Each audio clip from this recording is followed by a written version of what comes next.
10/16/50? Yes. So before then, you all in concurrence that you're gonna not play that portion, or what? Yeah, we're gonna play, we're not gonna play up until 10/16/59. Okay.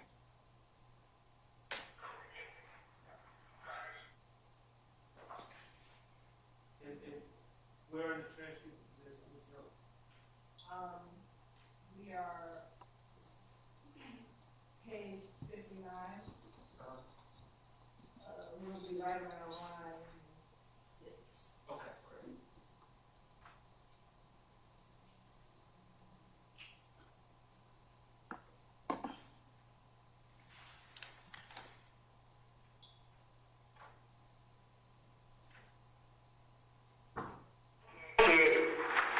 Rico, me brother. Somebody, are you saying? What the hell are you? I ain't seen it. But before this, Lordy ain't no Lordy. When Lordy got killed, like my guy did, me and Shannon was talking, when Lordy got killed, I was like, man, I mean, this ain't working. Hey, Shannon, what's up, bro? I did when I first started trying to talk to him. Man, he pulled me all the way to the side. We started talking. And he just told me, like, what's going on? He just like, this when he told me about the troop situation. I mean, you just like, shit, boy. I like, damn, you still hang with these niggas, bro. I mean, this nigga ain't getting that for a nigga, bro. Give him 10 cents. I'm not. That's the section from 10/16, about 10/17 to the end drive. It just gives context. Before this, it appears that Shannon and Copeland had stopped talking, and he's giving context to when they started talking again. Okay, but who's Lully? You're right, I don't know, but I think that's just giving context for Copeland, and he's telling Detective Gaither when that occurred, that's when Shannon and I started talking again. So it gives context to whenever he started talking again. So the more relevant part is he's giving the officers context to when him and Shannon started conversing again. Can I just make a suggestion? Why don't we just start on, if it's important that the state get into Shannon and Mr. Copeland talking again, why don't we just start on page 59, line 14 with hey Shannon, what's up, bro? That's the first started back trying to talk to him. They can just go from there, and we don't have to have mentions of someone named Lily or Lovely getting killed, and none of us know what that's even about. Yeah, that's not an issue. That's fine. You agree to that? Because I was going to suggest that's probably because we don't know who Lully is. So, consistent with what Mr. Sharp recommended, we'll just start at line 14. Hey, Shannon.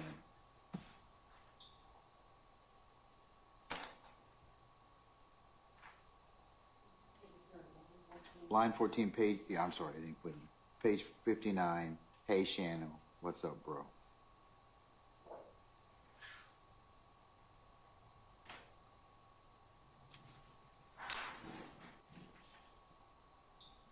All right, number 3 is a discussion about the Lil Wayne bus tour shooting. And Mr. Sharp, you indicate that KC lacks personal knowledge. And well, the state is in agreement that we're going to redact out Casey's comments about, or Kenneth Copeland's comments about the Lil Wayne bus shooting, correct? So, Your Honor, 61 through 77, those pages don't just discuss the Lil Wayne bus shooting. It discusses a variety of different subjects. And so I think the best way for me to break down 61 through 77, there's some things we agree that we're not going to play, but there are other portions of this that we do want to play. And that's fair. I think it starts on 61, page 61, line 12 is the discussion, and they keep going back to it. So they lead that discussion about Lil Wayne bus, and then they keep going back to it throughout these pages. So I'll say, Your Honor, from page 61, I believe it actually starts at line 6. from 6 to 21, we agree to redact. Oh, on page 61? Oh, on page 61. Lines line what? 6.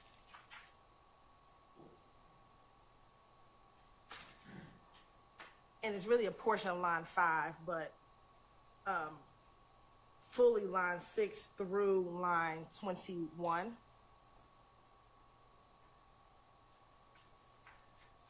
Okay. And that portion is from 1018, around 101842 to 101909.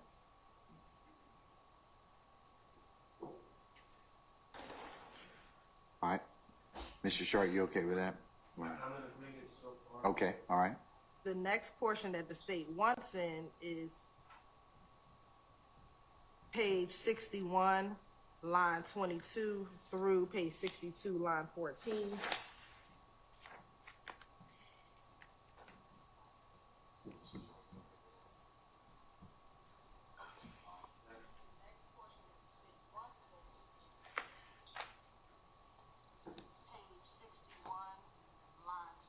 All right, I'm with you and I'm in agreement.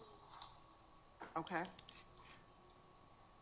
The next part that we agree that should be out is page 62, line 15 through line 22. Page 62, what? Line what? 15 through 22.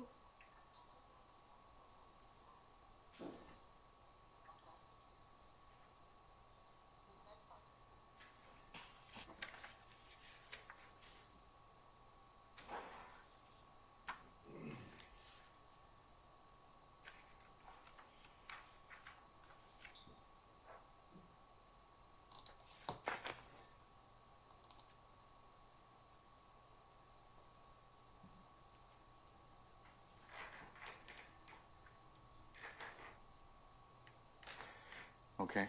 Mr. Sharp?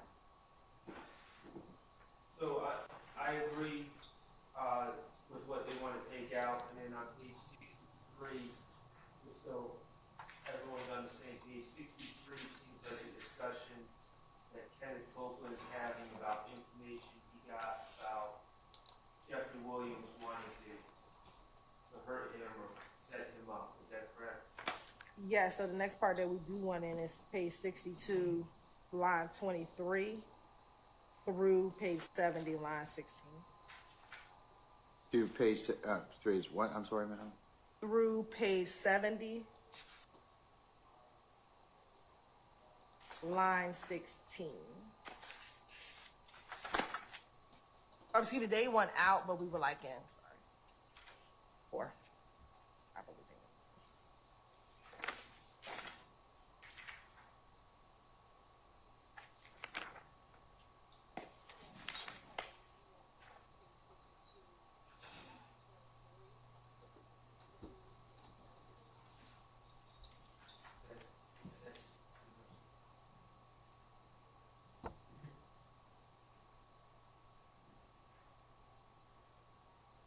That's And I'm sorry.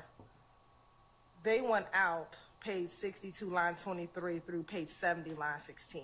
We will be objecting to that. okay. 70s. Let me just.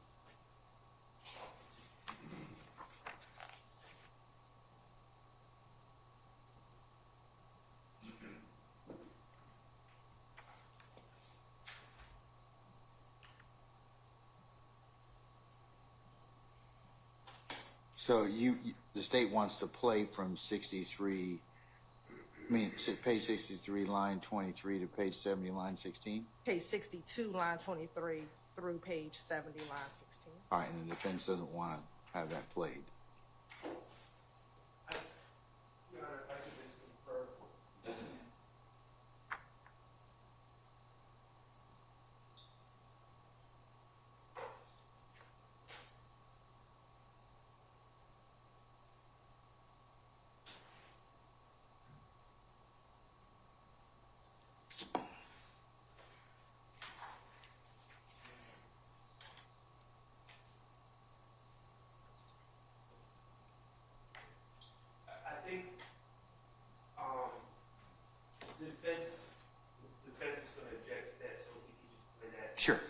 Okay. Can you, Yes. okay, all right. What It'll be, video period is it from? yes, right, it's going to be from 10:19, probably more around, I'm going to start it at 50, but I think it's more like 10:19:58 to 10:25:22. All right.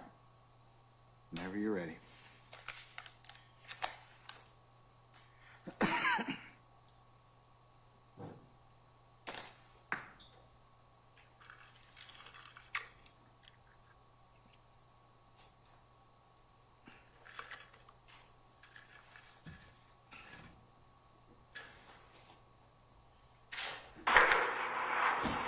What that got to do with? Why is Thug in the mix? Like he's a don around this motherfucker. Like and that's what first told me. Who told me like it was a girl. You know what I mean? We had a few. I put a big baby for it. It was on the day. I put a big baby for it. I had baby Sunday. I put a big baby for it Sunday. Nah, it was yeah, it was Sunday. I put a big baby for it. Me and my baby and my little partner Kino and me, Kino's baby and BJ, CJ. So we pull up. Everybody got color. They were that type. Now it was me. Then when Kino was white. Me, CJ White. Me, CJ White, the baby. Me, CJ White. Sounds like not important. Yeah, but see, Battery got in the car, she was like, hey bro, I'm gonna tell you something, I'm saying that. You know what I mean? I'm like, what's up? She's like, dog, and this and that. I'm like, no, what is it? What you mean? She like, I didn't don't trust this nigga, bro. You know what I mean? That's what he trying to set you up. That's why every time I got in jail, someone got shot up. Like, what the hell? These niggas keep shooting shit up for when I get out. So you think it's thugs them shooting at your people? Nah. I know it ain't thugs them, because they got you niggas thinking it's me. See, I had seen Monte. I seen him, where did Monte? Yeah. Okay. I seen him the other day, like day before yesterday. I seen him yesterday morning. I went to the graveyard. When I seen him, he was at my cousin's house. When I heard what happened, I was leaving for him and work. I was like, damn, bro, we go up again. Right. So I'm like, damn, bro. Y'all ain't gonna let him man. What's that, bro, you know? Nope. You say you grew up with him? I didn't know his first name, Monte. I don't know his last name. No, but when I got like, damn, bro. Motherfucker told me that Thug plan on killing me, bro. Like, hell nah, man, I ain't never heard it. Dude, he denied. I'm like, come on, bro. Person would never say, because this was word was, I don't talk to the police too much. You know what I'm saying? So he get nervous. Thug get nervous. Yeah. But I'm saying, why is Thug getting nervous if he has nothing to do with anything? Because they obviously look at you as disposable. Oh, see, y'all didn't hear them say my name. They saying me and Thug. This like he's saying. But I'm saying like I didn't have no parts to it. And I can't see how scared I was when he held. You feel what I'm saying? But so he felt like you would tell something. Yeah. Okay, what is there to tell? Huh? What is there to tell? This what I'm telling you. This what he keeps saying. This what I mean. I'm acting like, well, you know what I mean? But see, with the murder, I don't know what you mean. No, I'm trying to explain. With the murder, I act like I never heard about it. You know what I'm saying? I never told Dina none of it. Period. So I just kept it to myself. So, once again, why is he, if Thug has nothing to do with it, if Thug had nothing to he don't got anything to do with it. What I'm saying is, he got to have something to do with it. All this shit going on. And which means he has to have told you something if he's nervous about you. He's speaking to us. He's not listening. I'm listening to you. He's not talking to me, period. He's not talking to you, period, for a reason, correct? Yeah. He thinks because you're talking to us. Yes. He not thinking I'm telling y'all that. He just saying I'm talking to the police a lot because he heard the conversation me and the police had. Basically, what she's saying is, listen, it's almost like she look at you as the person that can bring him down. So therefore, by eliminating you, he eliminated his problem. That's what she's saying. This what I'm telling y'all. When police detective called, it was a lady. I answered the phone in front of him. Which case was it? See, they weren't even saying no case. They just like, now this is about my house getting shot up. You know what I mean? Right. So, When he saw him, he's like, damn, I need to talk to the police. See, then he was telling folks different lies. I mean, he told Lil D I'll make Lil D clean never. He's mad at me because he gave me 50,000 and ain't know what to do with it. What you mean you know what to do with it? Why would he give you 50,000? Well, this nigga never gave me, you know how much money he ever gave me at one time? It was $1,000. What I mean? That ain't what you said last time we interviewed you when y'all was at the club when they stunted on you and you came. I get it with a bag. I get it with a bag. How you give it back if you stole money? Nah, that's wrong. Here's money. You getting screwed. I'm getting confused. Yeah, you getting screwed wrong. You gotta let it get paid. Okay. Until you give me the money to bless it. You did it like this to show up. Yeah. Then let me get that back. But the money he give me, the key, is like $1,000. Get the fuck out of it. I don't believe that. I promise you, I would have my own car. That's the first time I ever got you my car. I don't have a car. So what have you done for thugs? Nothing. That's on my mama's soul. You never committed a crime for thugs? I never did. None of that for him. So why would he say, look what he against you and schedule you? No. That's the song he got. The song about little boy you pull up on your pop at your 90s. Okay. That's why you think you made them shit. And we end at 10:25:23.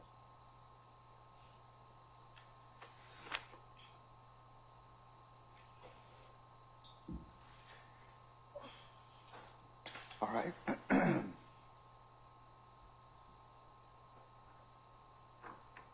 assume that next line was Shannon is a shooter. I assume we're taking that out. Yes. Okay.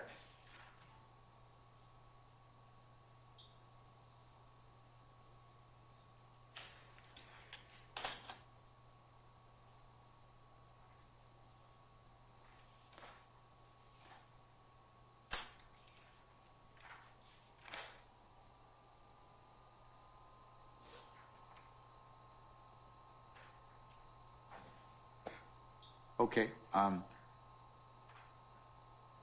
Mr. Shard or Mr. Steele or anyone else, you want to tell me why it is that you believe that period should, from page 62, line 23 to page 70, line 16 or thereabouts should be omitted? I do, Your Honor. Okay, go right ahead, sir. That section that are in those transcript pages and what you just listened to have Detective Dennis as well as Detective Gaither projecting their beliefs and thoughts. And by that I mean Detective Dennis and Detective Gaither told Mr. Copeland that they do not believe him when he claimed that Jeffrey has not given him any money except for $1,000, and that they did not believe him when Mr. Copeland said that he's never committed a crime for Mr. Williams. I also object to the detective, it's both of them, it's first Detective Gaither, then Detective Dennis, saying that their belief is of summarizing what Mr. Copeland was trying to say is that Mr. Williams looks at Mr. Copeland. Mr. Copeland is bringing Jeffrey down, or Mr. Williams down, quote unquote, and therefore they latch on to Mr. Copeland when he said that he heard that Jeffrey put a contract on his life or would have him killed. So that's why I'm objecting. I asked Mr. Sharp to include that. I appreciate it. And that's my basis. I believe that I would have a confrontation right. These are thoughts of the detectives that they couldn't testify to themselves in front of the jury because it would be their own speculation. So I'd like that removed. And Mr. Copeland hearsay saying that he heard that Mr. Williams would have him killed. So those are the reasons that those areas are flagged. All right, sir. Mr. Shard, anything else? No, I'll just, Mr. Steele's objections to that time period. Okay, all right. State?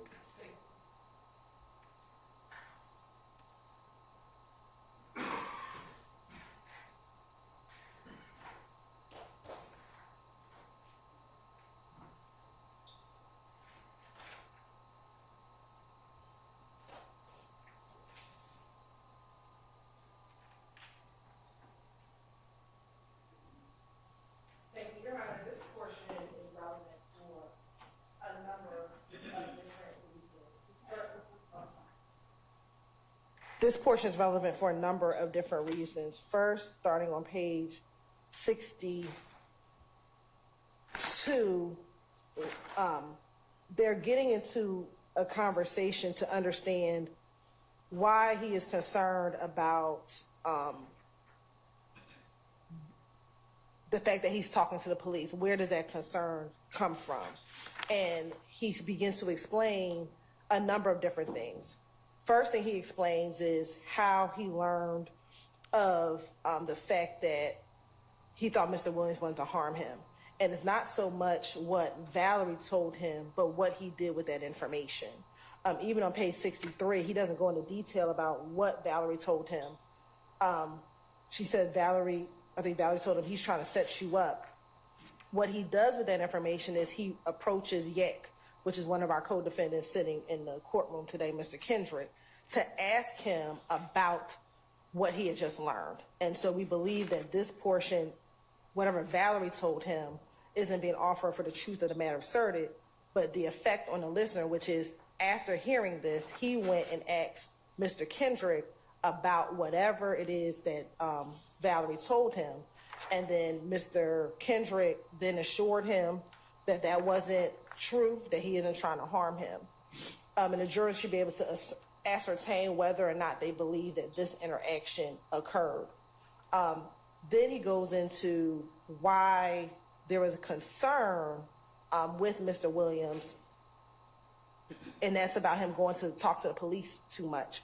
And he goes into talking about an incident in which Mr. Williams was present when one of the police officers called his phone. And so that isn't hearsay, that's personal knowledge of this event that took place, that at some point in time when Mr. Copeland was in the presence of Mr. Williams, a police officer called him, and he's explaining. Called him being who? Called Mr. Copeland. Okay. So Mr. Williams and Mr. Copeland are present with each other. A police officer called Mr. Copeland in his presence. And he's telling the police officers his understanding of what that interaction meant to him. And again, that is relevant as to why he was concerned about why he thought Mr. Williams wanted to harm him. Again, because he was talking to the police too much. Let me just ask you, just to make it, see if it's clear in my mind. Are you saying that the officer called Copeland and Mr. Williams happened to be present for the phone call? Yes. Okay. And that's reflected, at least a portion of it, from what pages? That is...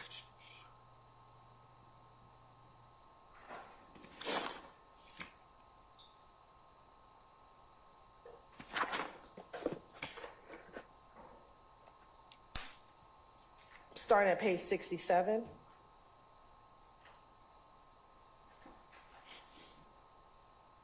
Which is line 16. Madam, do you need some cleanup? Yes. Here you go.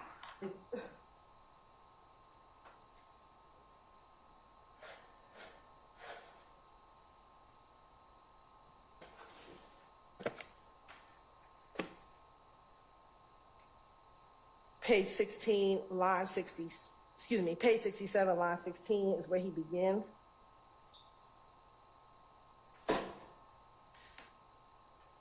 Okay, and where does that end? And it ends on page 68, line 9. Okay. And that's when he says, I'm telling y'all that. He's just saying, I'm talking to the police a lot because he heard the conversation me and the police had. And then he goes in to explain when that occurred.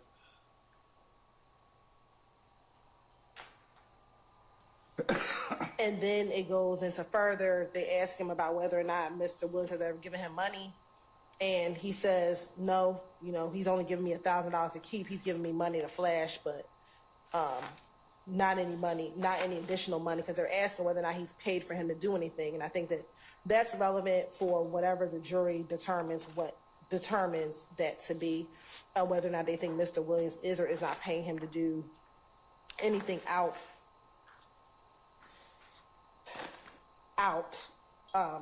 do anything on behalf of him.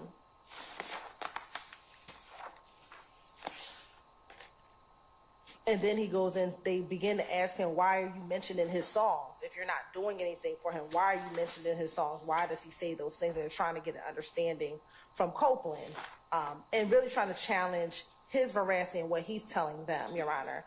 And I think that that is important because, again, Mr. Steele's argument has been recently that the police just took everything that Mr. Copeland said and just ran with it without trying to verify it, without trying to test his veracity. And I think this shows that the police weren't just taking everything that Mr. Copeland was saying. They were challenging him on particular portions of the information that he was giving them. And I think that this goes to show a number of different things. The relationship between Mr. Copeland and Mr. Williams at the time of the interview that occurred. Two, to show that the investigators were not just taking what Mr. Copeland said as fact, but trying to test what he was saying, trying to clarify anything that they didn't think, that they weren't sure of. And I think that that is important for the jurors to be able to see the question that they're asking him and the answers that Mr. Copeland is giving, but then to determine how the investigation actually occurred, which is something that Mr. Steele has harped on, is that this investigation was not a full investigation, not a complete investigation. And so for those reasons, I think that this particular section is important and relevant to keep in.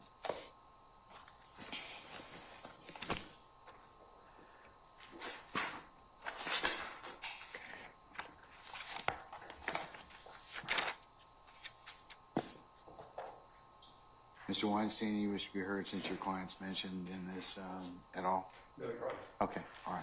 I'll just adopt what's already been said. All right, sir. Okay.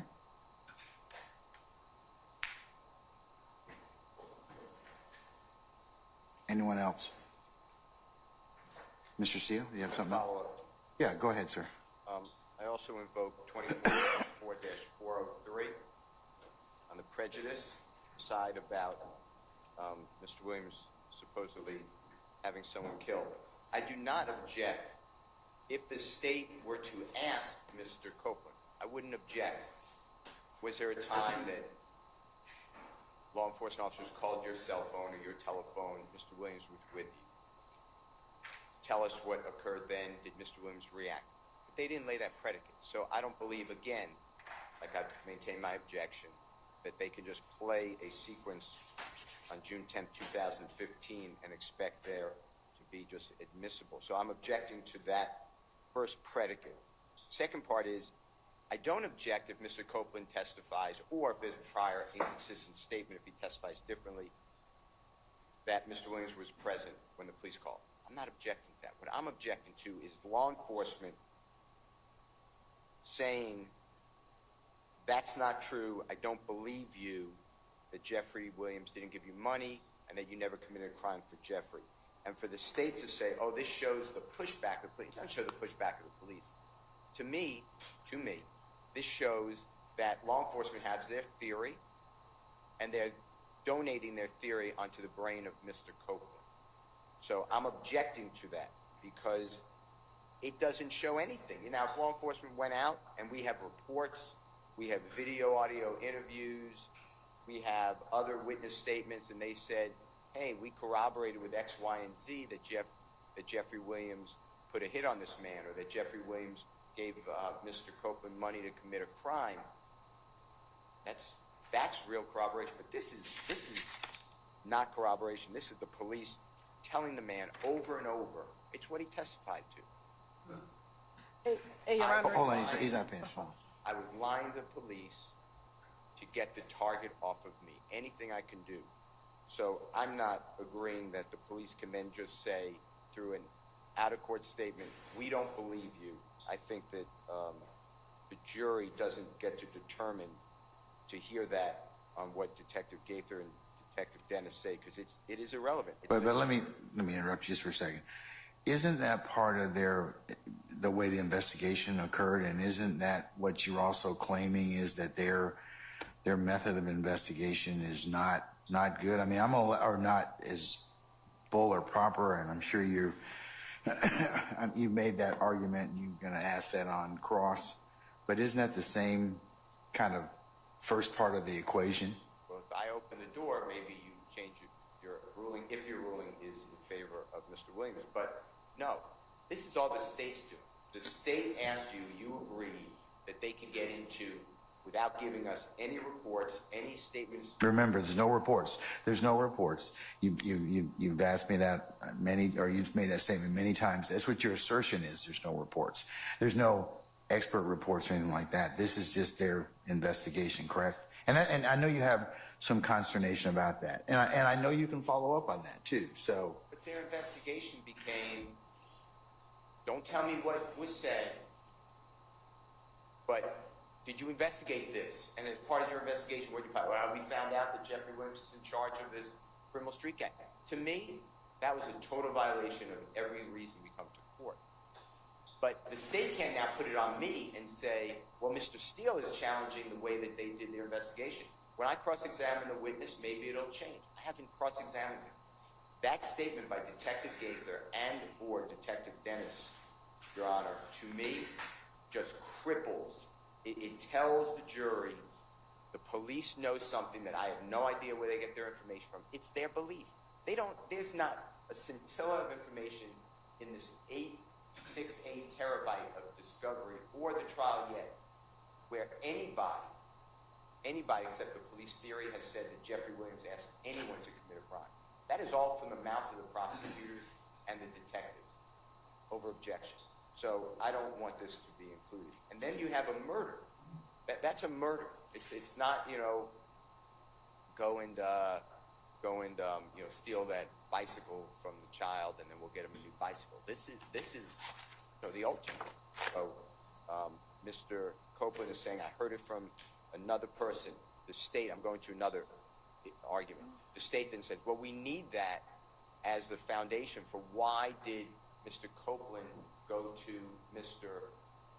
Kendrick. So to me, to explain conduct, to me, the fact that Mr. Copeland went to Mr. Kendrick to explain Mr. Copeland's conduct, why is Mr. Copeland's conduct matter? It's Jeffrey Williams' character through totally hearsay statement. Mr. Copeland never says, I confronted Jeffrey and he admitted it in this interview. There are other areas, by the way, that you're not privy to potentially that are on recording where this comes up again, but that's more direct. Right here, this should be excluded to me. And I don't know why it explains conduct where Mr. Kendrick said that's not true. What conduct are we explaining? So I believe effect on the listener is just a way that this prosecution is trying to give you some choice words to have you rule with them. But I would object to for all those reasons. And 403. The bottom line is, I'm not saying it's admissible, but I'm saying it's totally the state's theory of the case, and under 403 that should not come in through detectives telling a witness that is a lie. He paid you to commit crime. He gave you money. I mean, to me, I don't know how that should come in on this recording. May I just address that? Okay, Mr. Steele, you done? Yes. Okay, all right. Okay, go ahead. Ms. You're right. Remember, the reason why we're here at the recording to be played again, and I should have started here, is this is all impeachment by contradiction. Again, in court, Mr. Copeland has said, everything I said there was a lie. So one, we're contradicting his in-court testimony by even being able to play the interview. So let's start with the foundation as to why we're even playing the video. I don't think he said, remember we looked for that? Everything I said was a lie. Well, he said that I made it all up. But I recall, I think I asked him on one of my questions, I believe to him, is why would you lie to the police? Why would you lie to the police? If you're trying to get out of jail, why would you lie? I think that I had a line of questioning that said that. But again, in court, he has said, I made everything in my interview up. I just said whatever it is that they wanted to hear so I can get out of jail. So now the jury gets to see his prior statement to see if they can determine, did he just make this all up? Because again, in court, he's trying to say everything I said before, I made it all up. I made it all up so that I can get out of jail. I told the police anything I wanted to tell them so that I can get out of jail. Again, this interview is in direct contradiction to what his in-court testimony is. So the premise of why this interview comes in starts there. This is impeachment by contradiction. Once we get past the impeachment by contradiction level, then we talk about the contents inside of the interview. And again, this contradicts everything that Mr. Copeland is saying, which is the police only wanted Thug. The police only wanted to force me to say something. No, they're trying to get information out of him. And when he's talking about the money here, I want to be very clear. He's not talking about Mr. Williams paying him to do a crime. They're just asking him, has Mr. Williams ever given you money, period? And he's saying, no, the only amount of money he's ever given me is $1,000. He's given me $50,000 to flash in the club, but for me to keep has only been $1,000. So this conversation about money is not about whether or not Mr. Williams has paid him to do a crime. It's about whether or not Mr. Williams has ever given him money. And he's saying, no, that... And what's the relevance of it? What's the relevance of the money portion? Yeah, I mean, if it's not being given for illicit purposes, what's the whole purpose of it? Again, to show the relationship between him and Mr. Williams. That the state's theory is, when he's talking about Mr. Williams in this interview, we believe that he was being truthful in this interview. And if he had a great relationship with Mr. Williams, there'd be no reason for him to lie on him. That is what we are trying to show. So the fact that he's talking about the amount of money that Mr. Williams gave him, the fact that he used to travel with him, again, he's showing that he had a relationship with Mr. Williams, such that here, there would be no reason for him to lie about his involvement in the murder of Donovan Thomas Jr. So that is relevant to show their relationship between one another.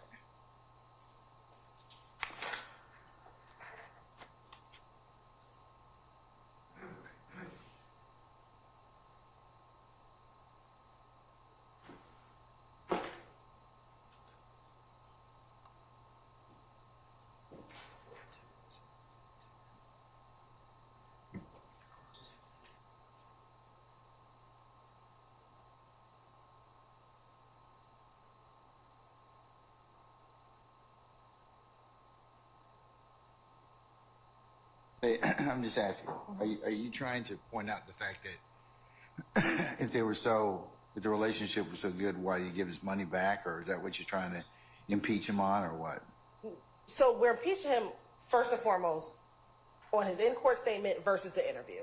So we're saying everything he's saying in court is a complete contradiction to what happened during the interview in 2015. So that's layer one. Layer two is, during this portion, because I want to keep this portion in context, he begins this portion talking about the fact that Thug wanted to have him killed because he's talking to police after the murder of Donovan Thomas. And so what the investigators are establishing is that, one, him and Mr. Williams had a relationship, a good relationship. As a result of him talking to police, that relationship is no longer good anymore. He believes, one, that Mr. Williams wants to harm him because he's talking to police, and two, Mr. Williams is not even having the same relationship with him anymore because he's talking to police about the murder and everything that had happened between January and June. So again, it's showing the relevance of why this relationship is changing, given the fact that he's talking to police after the murder of Donovan Thomas. Okay. All right.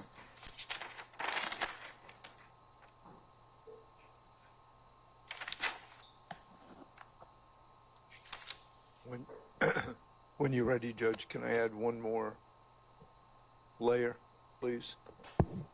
Oh, go ahead, Mr. Harvey. Thank you.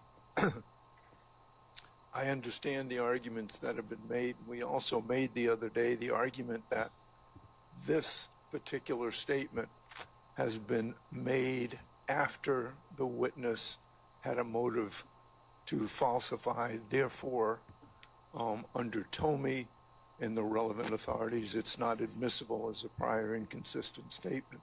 I don't think they're using that for an inconsistent. They're saying it's impeachment by contradiction. I understand that. So, all right, so the only, different than the only basis then is impeachment by contradiction.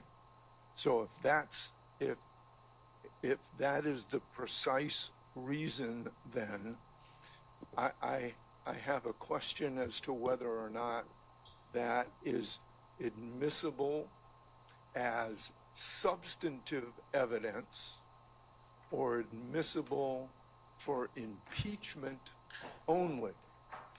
So that, as far as I'm concerned, once again, if it is admissible as impeachment only, then I am entitled, and everybody here is entitled, to a 105 instruction under 801 E1D.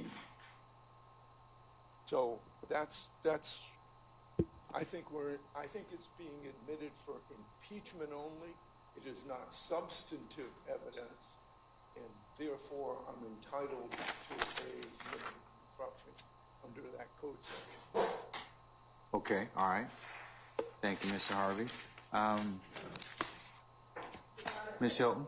We have a 2004 case, but we'll find a more recent one. It comes in as substantive evidence.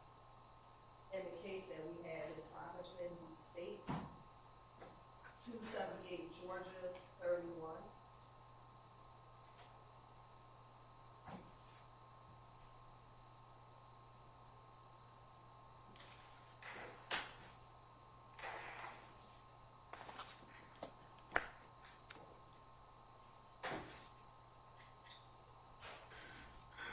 Let me look at Robinson.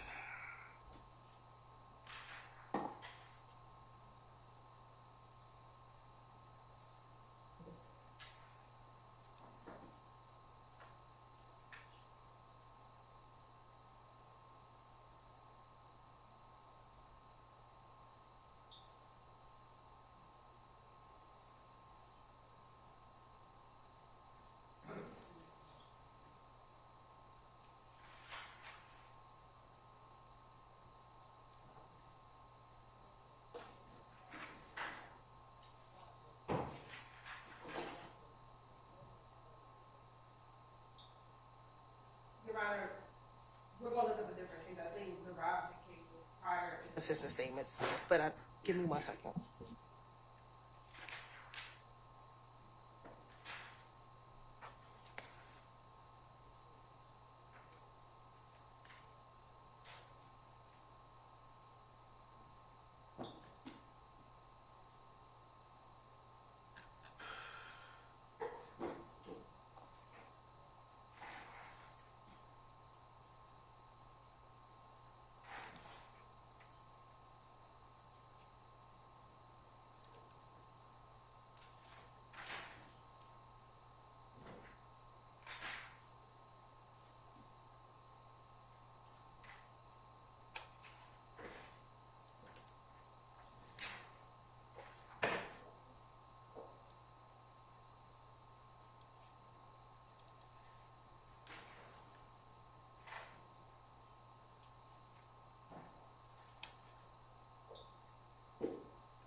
dog. This is the, I recommend you go start a page.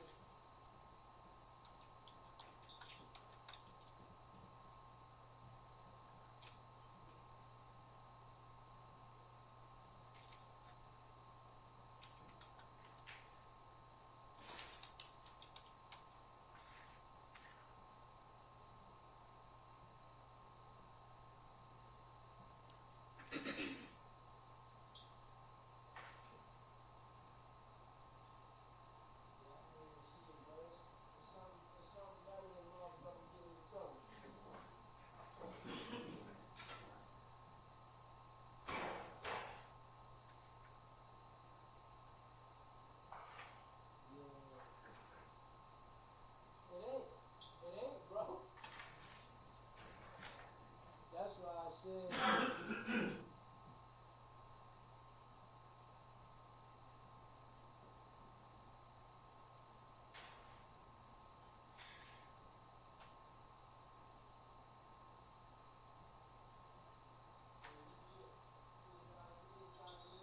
State, did you find something else that the court's found some more recent case law about? Your Honor, what we have, and I'm reading from Carlson's 8th edition. What we have so far is just that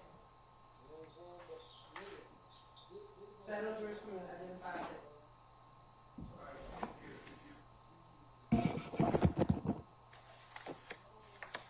What page on Carlson are you in? Page 350. Page 350. Page 350.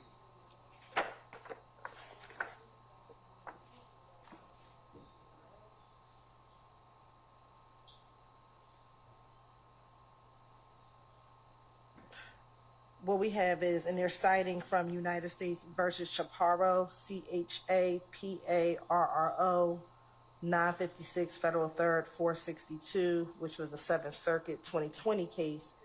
As such, impeachment by contradiction fundamentally differs from most other modes of impeachment in that it seeks to establish substantive facts. While impeachment by contradiction is not expressly mentioned in the federal rules of evidence, the concept existed as common law and has been inferred from the rules pertaining to relevance and Rule 607. So we do believe that when you impeach by contradiction, that does come in as substantive evidence.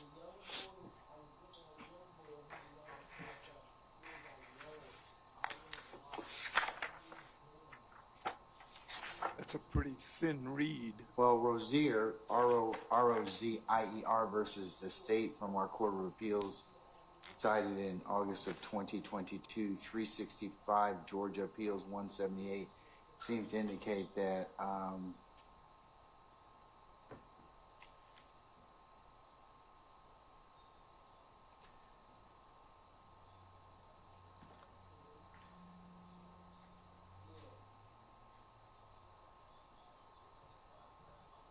that a witness testifies. In this case, an eyewitness testified at trial was available for cross-examination.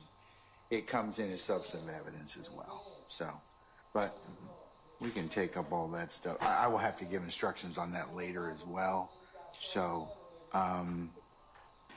Harvey, I'm not going to give a 105 instruction at this time. And Over your objection, sir. I'll give you a continuing objection. a continuing objection, Yes, sir. please, Judge. And I note that Rozier is a prior inconsistent statement case again. So I don't think we have established that. But I've also taken a look at Chaparro as well, and Chaparro does indicate that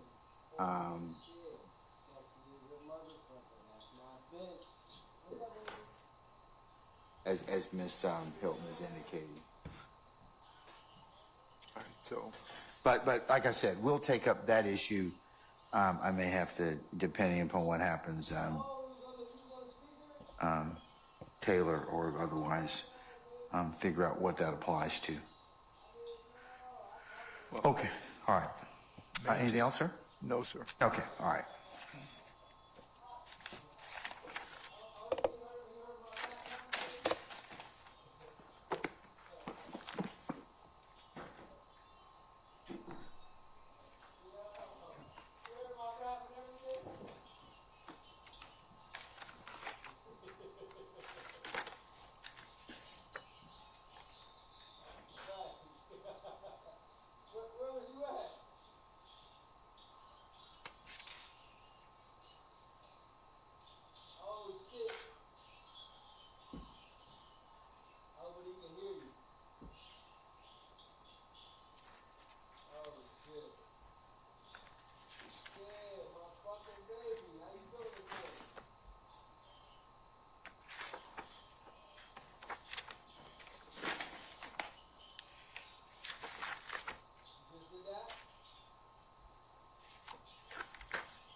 Okay, in considering the parties' request to admit or to keep out page 62, line 23 to page 70, line 16 or thereabouts, the defense contends that, and this is a compilation of Mr.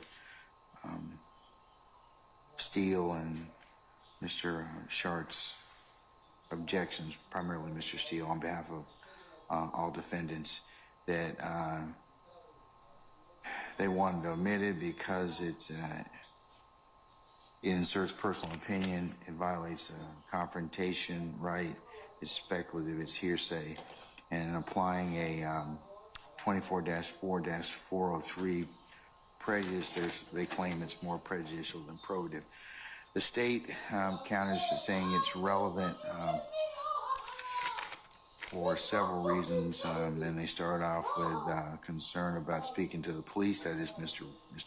Copeland, that Mr. Williams wants to harm Mr. Copeland, and what he does after that being the effect on listener as he approaches Mr. Kendrick or Yak Gotti about this conversation with Valerie. And then it gets into Mr. Williams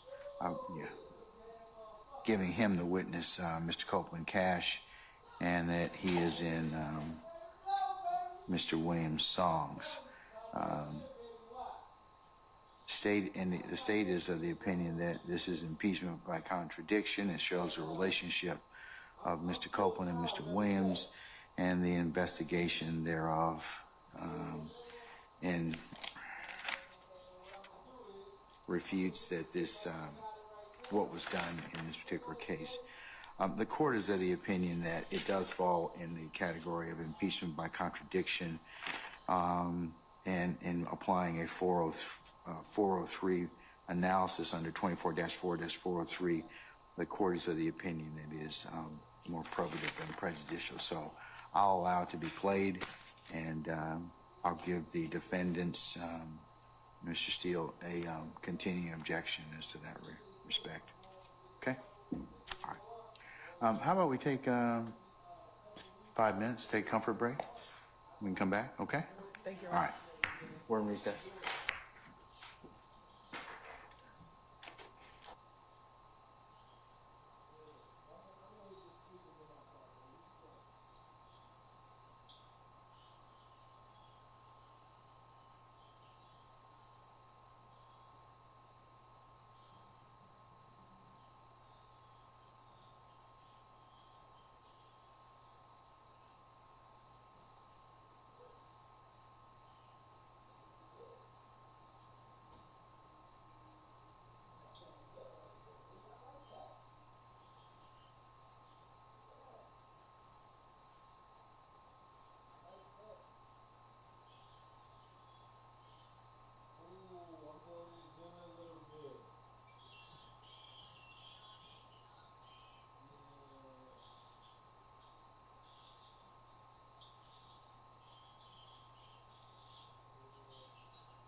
220.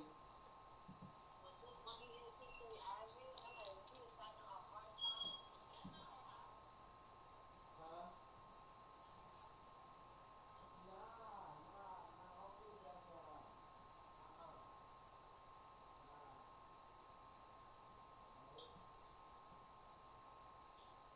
I don't think that's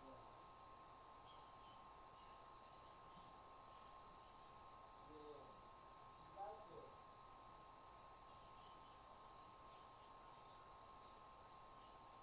Yeah. And that's what she needs to do early.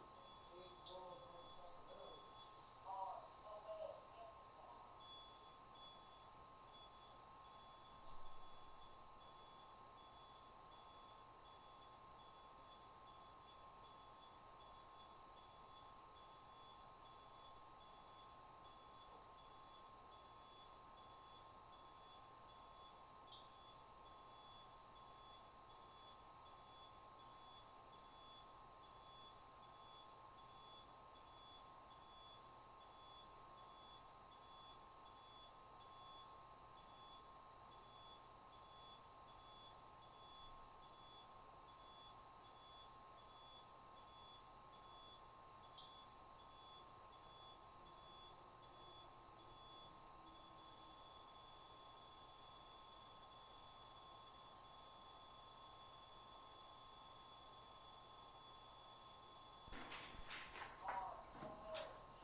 Okay, let's go ahead and continue with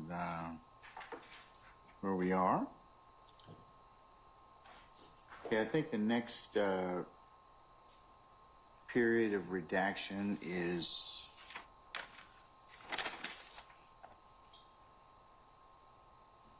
(10/18/42) to (10/19/12), and apparently that is line, or I should say page 61, line 6 to page 61, line 24. We're past that part. So We're on. Well, okay, I just want to make sure you've agreed to it, because I have it on Mr. Shart's chart that he sent me. So just to make sense of the chart, Your Honor, on the left, where it says page number on the left, Yes, that's sir. the state's proposed redactions. Yes, sir. Where it says max page number, that's mine. Okay. And so I just tried to keep them in order. However, the last one, which I don't think we're done discussing yet, Which is the last one you're talking about? where I said page 61 to 77.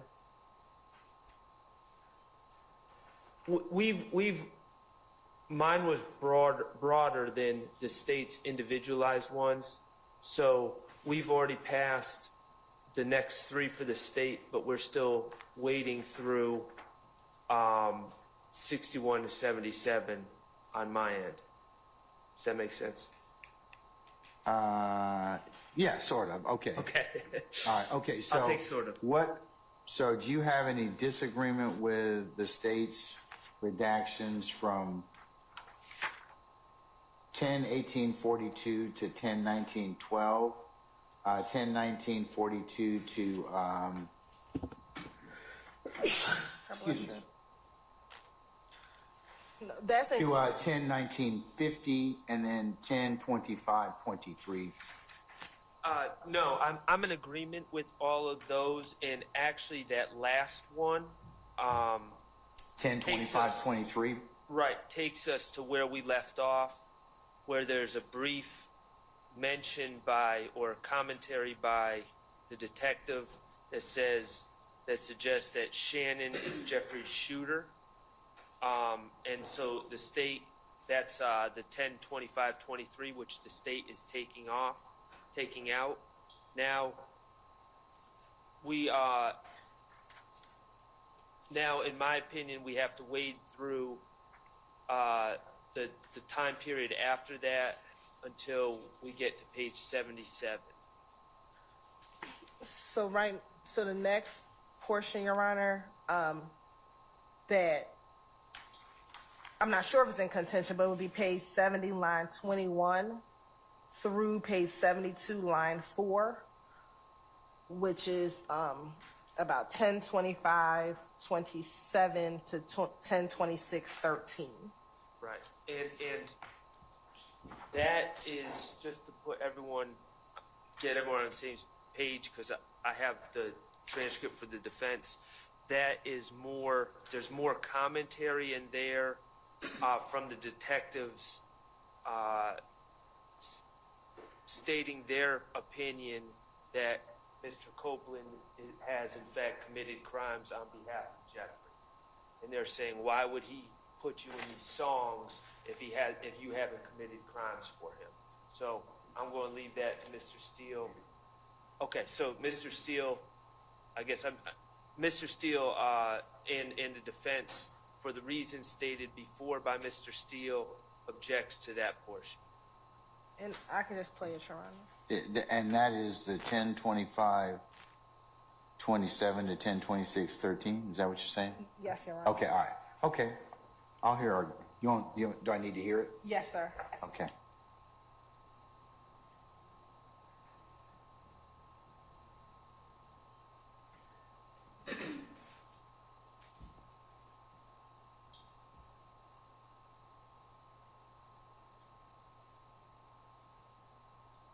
Here, I'm just going to keep playing from where we stopped, and it'll pick up that portion.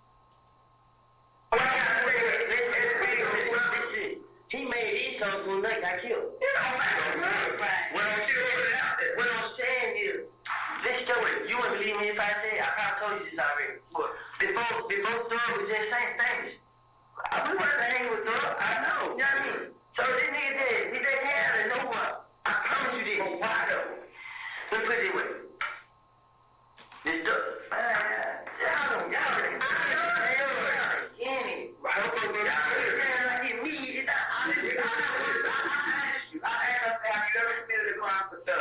no. And I said, well, why would he say, if I got a problem, Lil Woody will pull up and pop it at night? Yeah, and he keep doing it. I don't even ask, like, why the hell did he put my name in these songs? He wasn't bad about it. You want to know what it sounds like now, though? What? It sounds like that you expanded.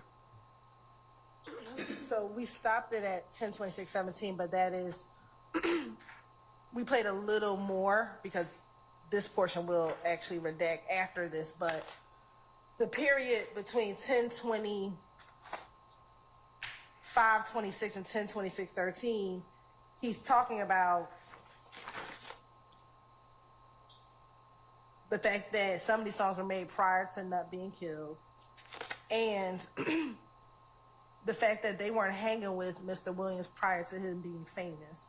And so they're talking about just when their relationship began, Your Honor. I think it's going to be relevant for the jury. And the portion that they're talking about with the detective, she's clarifying what she had already asked him. She said, I asked you, have you ever committed for a crime for Thug? You said no. And I said, well, why would he say, if I got a problem, Lil Woody will pull up and pop at your noggin? And then Mr. Copeland responds, he keep doing that. I don't even ask, but like, why the hell this nigga put me in his songs? And so, again, that's Mr. Copeland. It's Mr. Copeland saying he doesn't know why Mr. Williams puts him in the songs. Has he given testimony about that already on direct? Not specifically, because again, once he said everything he said in here, he made it all up. We, based on the case, I have not gone line by line, because he's basically said at this point, everything he said, he's making it up.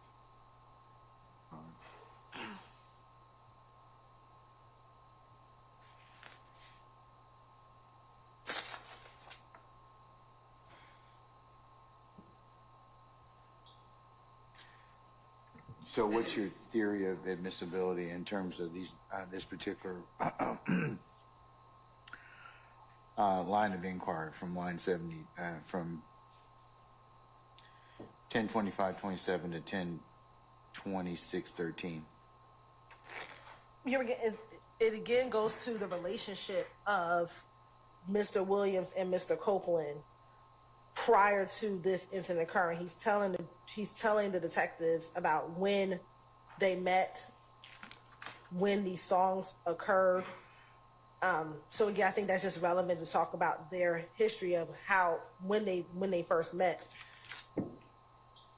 Is why I believe it's relevant. And again, it's in contradiction to what he's saying, what he said in court, which is that he made all of this stuff up in all of these interviews.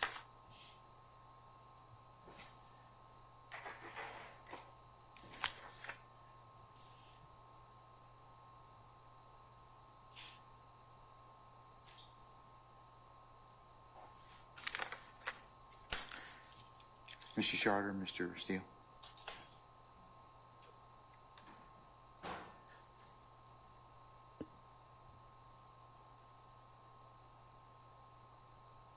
Your Honor, Mr. Copeland testified that he has a relationship with Mr. Williams. The jury can determine what type of relationship, if any, that was. There have been social media postings.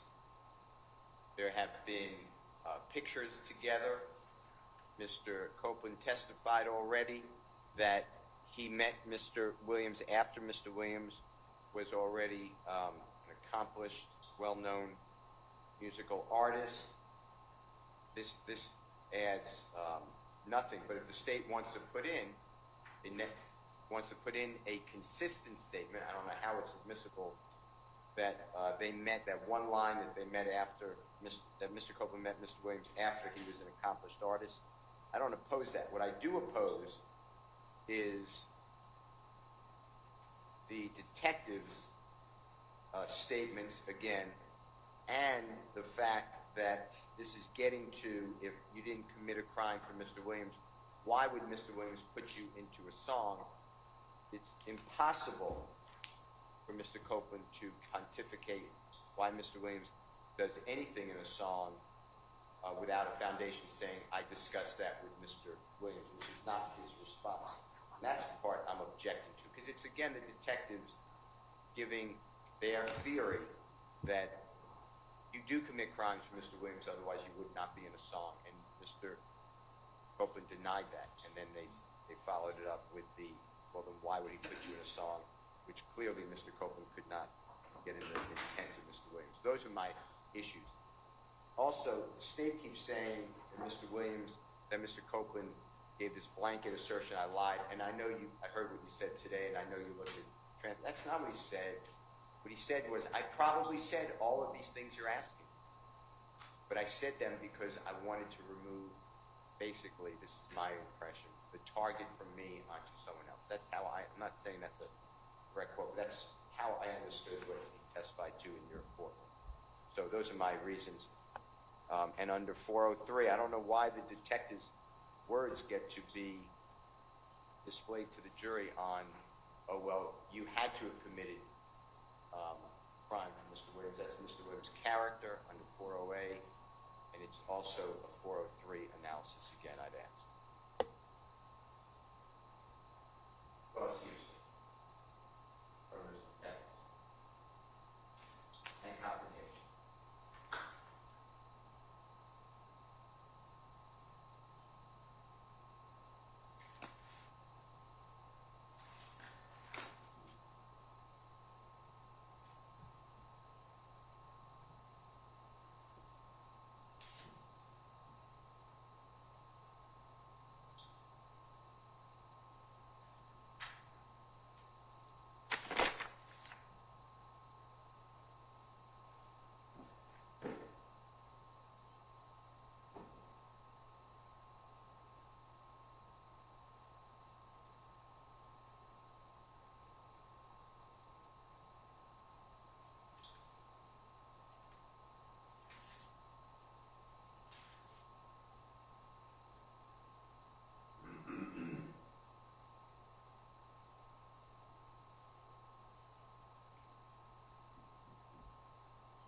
Can you all play it again for me, please? That 10:25:27 to 10:26:13 or thereabouts, please.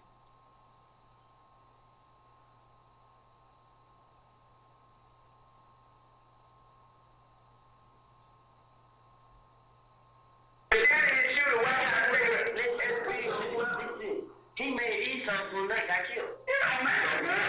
What I'm saying is, this story, you wouldn't believe me if I said, I probably told you this already. But before Thug was just saying famous. We wasn't hanging with Thug. I know. You know what I mean? So this nigga dead. He dead out of nowhere. I promise you this. But why though?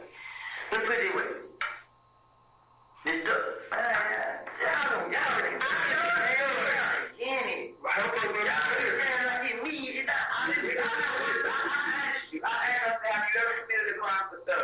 No. And I said, well, why would he say if I got a problem, Lil Woody will pull up and pop at that night? Yeah, and he keep doing it. I don't even ask like, why the hell did he put my name in these songs? You was bad about it. You want to know what it sounds like now, though?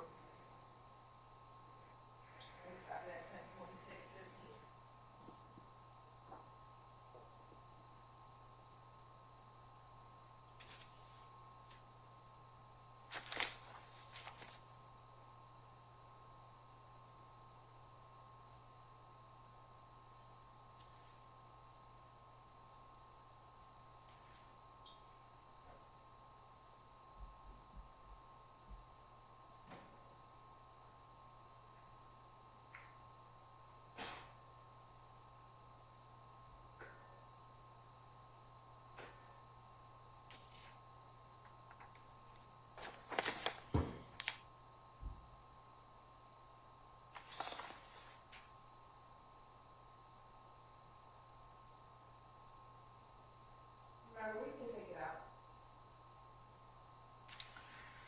Okay.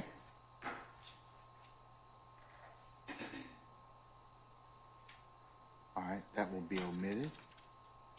That being 10:25:27 to 10:26:13. Okay. The next portion is 10:26:14 to 10:26:24, which is Oh. page 72, 5 through 13, and we don't have an objection.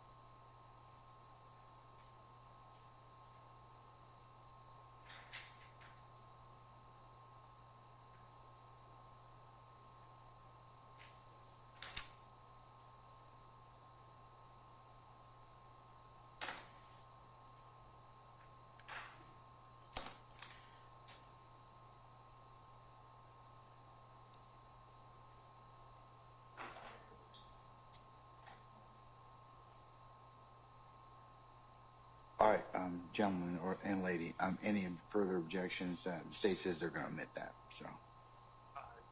That next one, no, Your Honor, that we agree. And next one after that, I believe would be page 73, line 22. Well, before that, I don't know if there's an objection to page 72, line 14, through page 73, line 21. I'm not. Okay. Anyone else?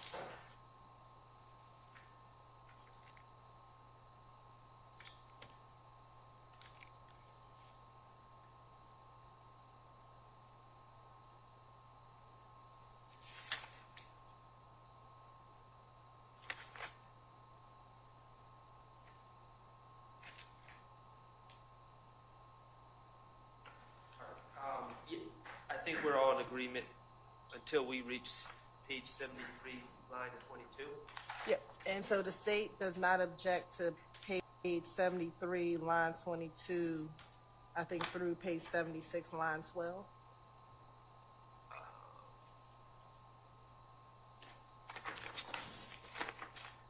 Have through 78, line 4, but let me just see.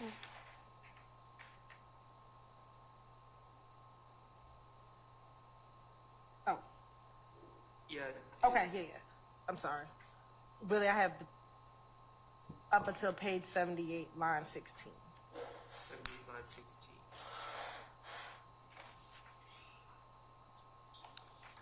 I think the whole. Yes, that's good. It's Everybody, you're good with that? It's more talk about the wing bus. yes, all of this section, and it really starts from page 73, line 22.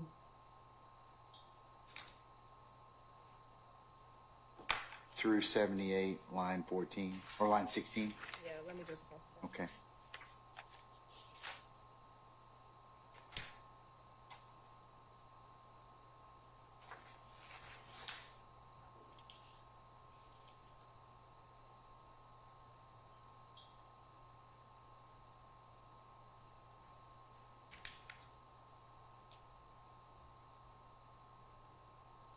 Yes, through line 78, page 78, line 16. All right.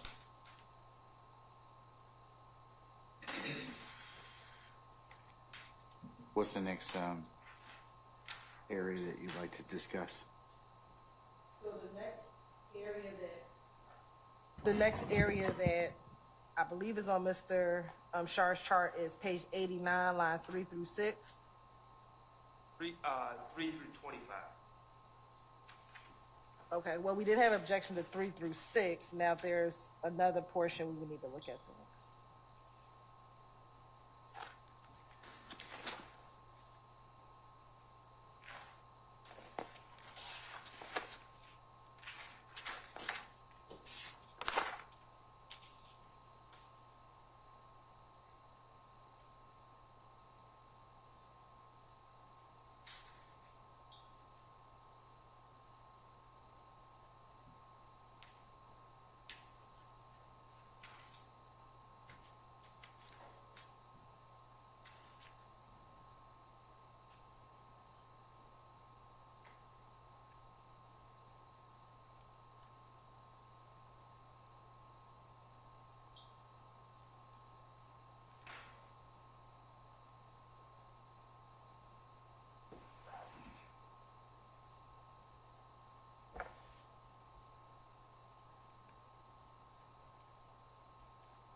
Yes, sure. So on page 89, 3 through 25.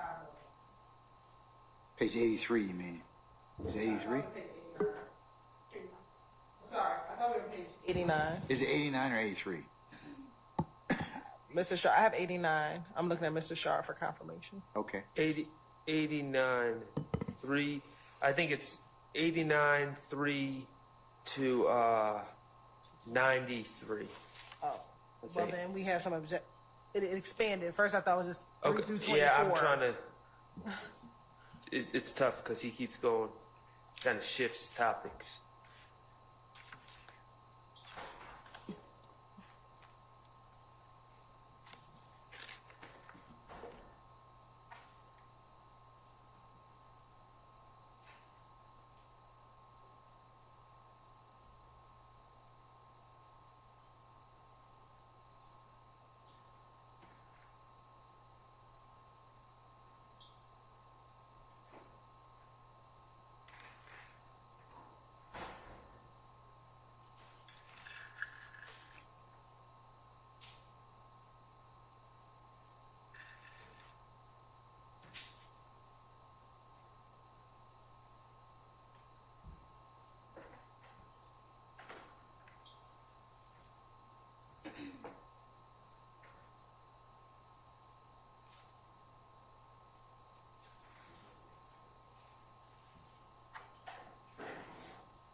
Your Honor. So is it page 89, lines 3 through 25?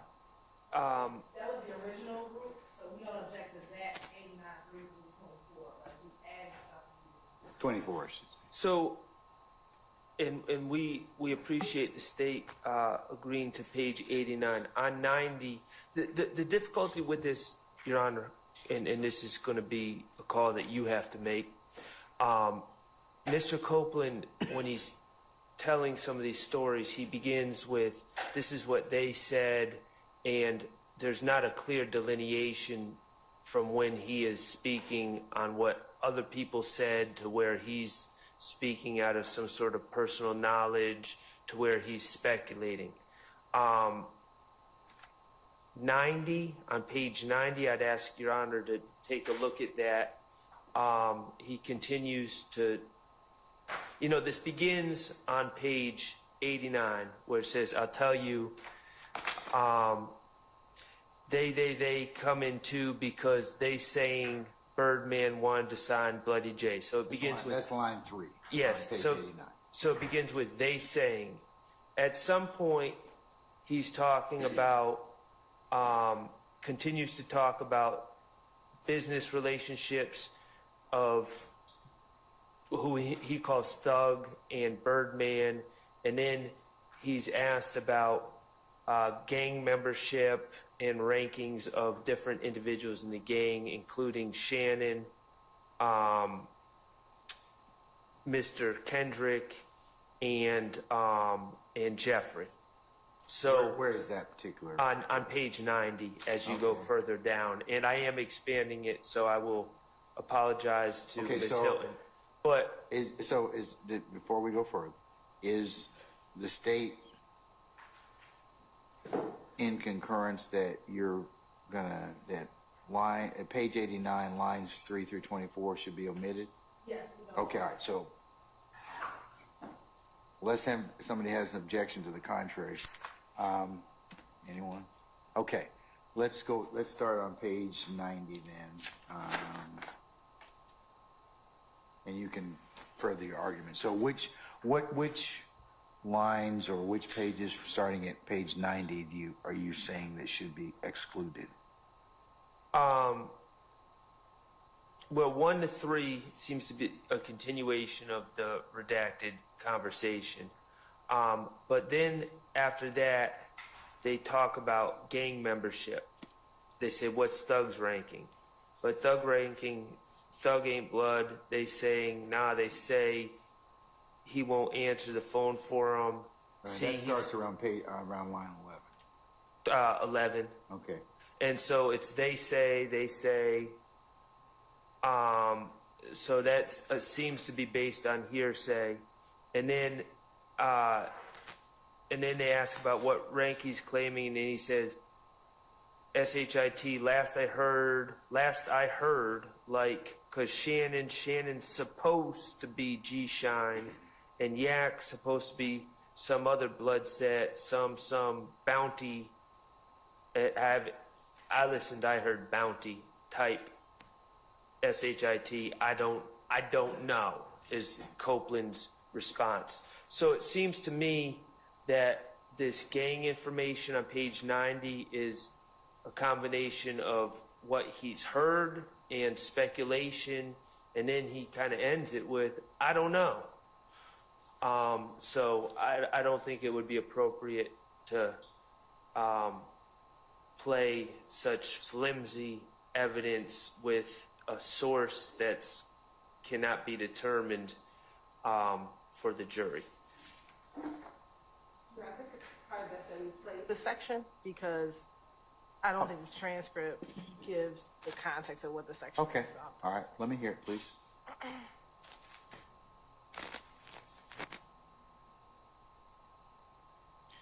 And what part of the transcript, just for purpose of record, is it? Yes, Your Honor. We're going to start page 90, line 1, and it'll be approximately around 10:38:20. And Ms. Hilton, I'm just going to make a suggestion that you continue it on to page 92 because the conversation continues on beyond page 90. Okay. Thank you. So you're going to play it from 10:38:20 to approximately 1 minute. 10:40:36. Okay. Okay, whenever you're ready.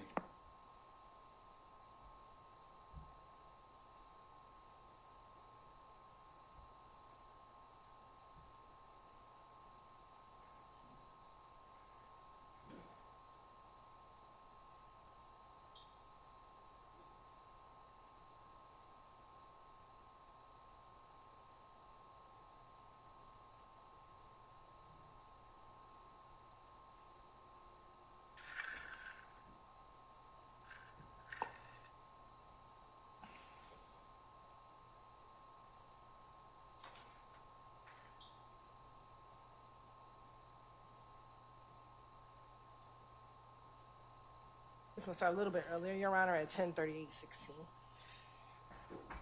But Jay, because the lady was been telling other people about Thug, being gay.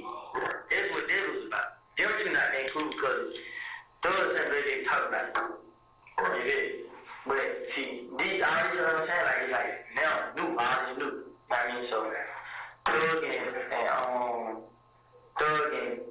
Thug had Birdman, like, you know what I'm saying, this and that. You know what I'm saying? That's why.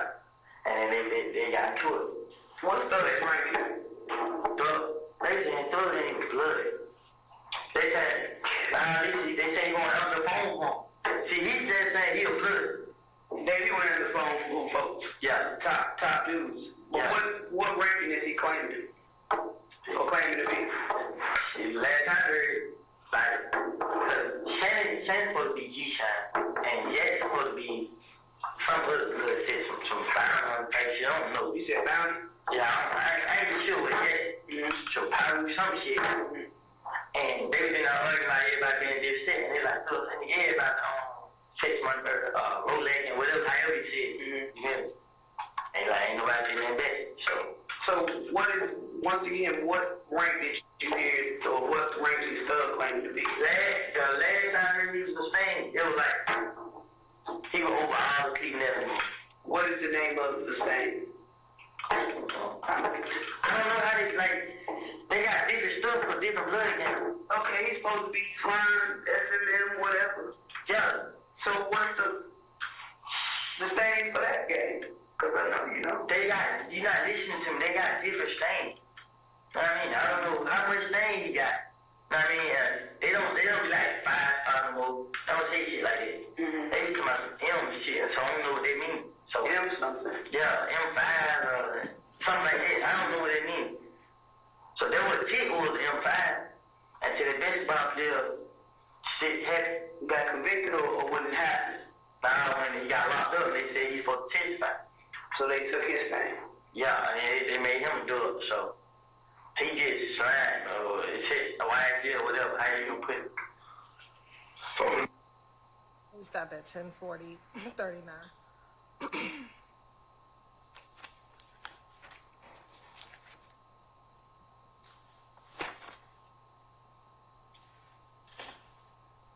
All right, State, got a lot of references to third parties. What's your basis? Are you still want to try and argue that it should come in? Yes. Okay. Your Honor, again, first level, impeachment by contradiction. He says that everything, he made it all up. So I start there. Then secondly, when he's talking about who is a part of what set or what gang, Mr. Copeland hangs around or is around all of these people all the time. That's But we don't know who. I mean, it's they. Right, but I think that is just the way in which he speaks. I mean, he's around Mr. Kendrick. We've seen pictures of him with Mr. Kendrick. He's around Mr. Williams. We've seen pictures of him around them. So he has an understanding of what they call themselves or what they identify as.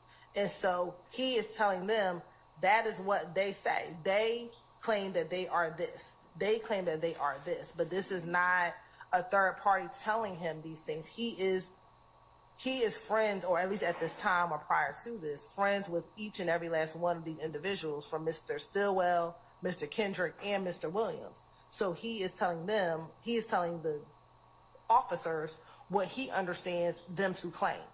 And so we don't believe that they is a third party telling him something that he's unaware of. We believe that he has knowledge, personal knowledge himself, being that he hangs around or that he is with these individuals, as evidenced by the pictures that we've already introduced into evidence showing the relationship, showing his relationship with all of these individuals. All right. Is that it? Okay. Mr. Sharp or Mr. Steele? Well, I don't, it's completely unclear what they refers to, who they refers to. The state is making their own determination that favors their theory of admissibility, but that doesn't shine through in the transcript or in the recording. What does seem clear from the recording is Mr. Copeland is getting information from somewhere else, and he also really doesn't know what he's talking about, or at least he claims to not know what he's talking about. He says, whatever it is, I don't know about that. So he's just, and we all know people like this that say a lot, and then at the end of that long statement about everything say, but I really don't know that to be a fact, or I don't really know about that. And it just seems to me that if he doesn't know about what he's talking about, and we also don't know where he got his information from, that is not something that should pass 401 and 403 balancing tests, and not something that should be exposed to the jury. I do want to point the court to one specific line, which I think is actually the crux of this. On page 91, lines 5 through 8. What Mr. Copeland says, and I think that puts the other portions before it in context, he says, and they were in there arguing about everybody being dipshit. And they was like, Thug saying everybody sex, money, murder, Rolex, and whatever, however you say it. So one, that portion, Thug saying everybody sex, money, murder, a Rolex, and whatever, however you say it, would be a statement against a party opponent. Prior to that, I think what Mr. Copeland is saying is that they were claiming these other sets. G-Shine, Yak was supposed to be some other set, but whenever they were arguing, Thug said to all of them, everybody sex, money, murder, Rolex, or whatever, however you say it. So that portion is statement against a party opponent. The portions before that is him trying to say all these people are claiming these other blood sets, and then he in turn, Mr. William in turn says everybody sex, money, murder, or whatever you may call it. Well, again, or however you say it, excuse me. Again, we run into the same problem in that line that Ms. Hilton just read. And they was in there arguing about everybody being, it says dipshit. I'm pretty sure that it's not dipshit that he said. And they was like Thug saying everybody sex, money, murder. So again, we don't know who they is. We don't know about what they were arguing everyone being. And then he says, and they was like Thug saying everybody. So the they is in apparently telling, the unknown they is now telling Copeland what Thug supposedly said. So it's still hearsay. It's an unknown declarant. And that doesn't, and even if Your Honor were to accept the state's argument on this one particular set of lines, that still doesn't address the source of knowledge for my client's gang membership according to Kenneth Copeland, and Mr. Kendrick's gang membership according to Kenneth Copeland, which right after he gives this information says, you know what, I don't know about it. So it's just a lot there, and I don't believe that this is the type of evidence that is of the quality that should reach the jury.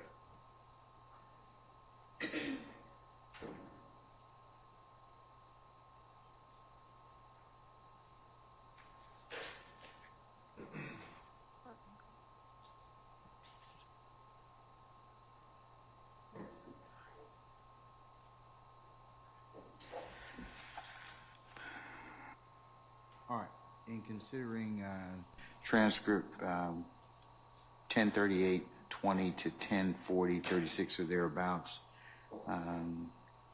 the defense claims that they don't know what they, I should say, refers to, and he's getting him being Mr. Copeland, his info from somewhere else, and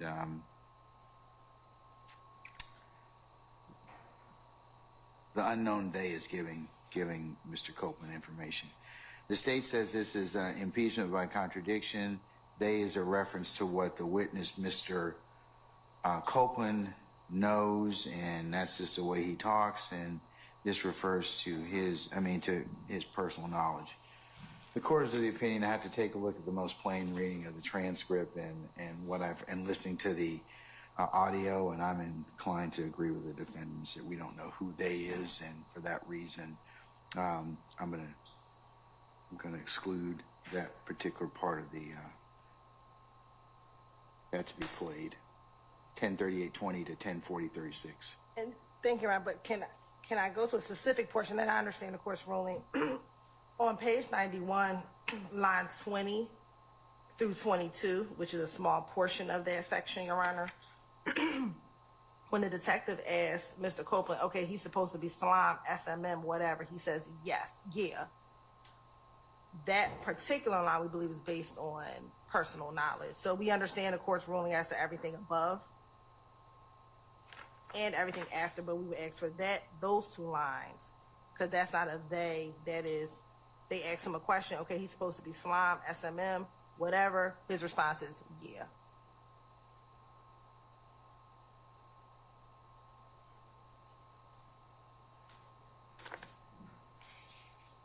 All right, Mr. Shart or Mr. Steele? The state is asking for, I'm going to exclude the previous portion, but the state is asking for me to include around line 20 of page 91, where Detective 1 is speaking. Okay, he's supposed to be slime, comma, SMM, phonetically, whatever, and then that's line 21, and then line 22 is Kenneth Copeland, yeah. We agree with all our other objections to playing statements notwithstanding. Yeah, and they're still on a fundamental basis. You've objected to that already, so. That's fine, Your Honor. All right, Mr. Steele, anything further, sir? No, sir. Okay, all right. I will allow the state to play the line 20 through 22 over the basic objection. The defense doesn't believe that it's proper for the state to be playing this to begin with, and I've given them a continuing objection in that respect. All right.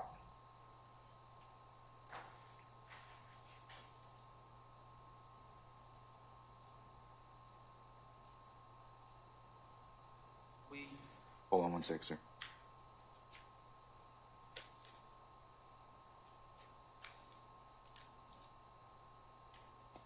Okay, so where are we now? I have 112:24 to 114:25. Said 112. Oh, I see it. Okay, 112:24 to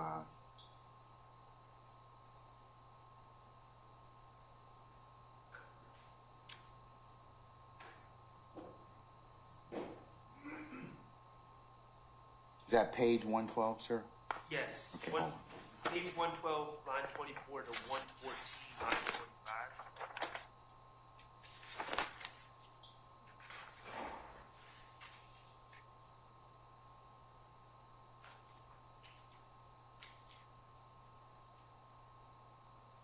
Your Honor, the state has no objection, but I do believe the lines may start at page 112, line 21, through page 114, line 25. So you think it begins at page 121? No, 112, but just Page line, 1, hold on, 112. but just line 21. I can agree with that. 112, line 21. Yeah, it's like after a period, but it starts like I got out of jail. I got you. Okay. All right. Through when? Through where? 114 line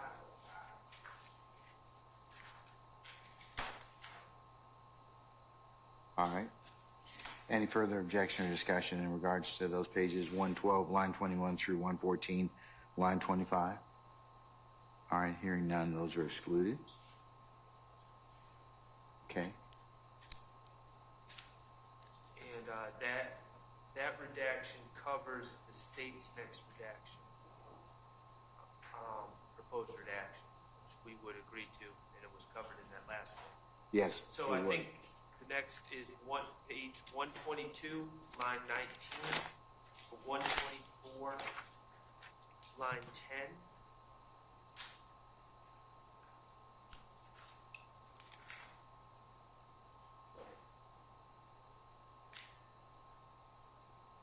I have it started slightly differently, but you don't object to it. We have page 122 starting at line 20 and then going into 124, line 10. And that's fine. I picked a smaller part of a larger story, and we can take out the entire story. So that it'll start where? It'll start, we have this page 122, line 20 through 124, line 10.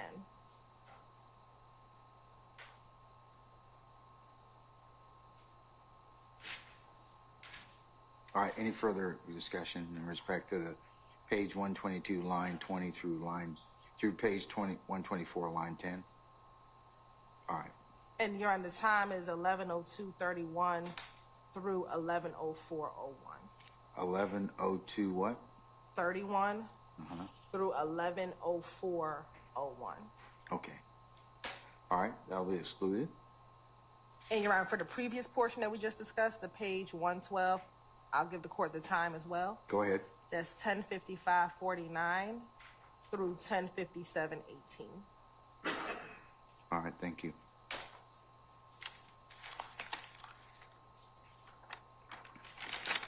Okay.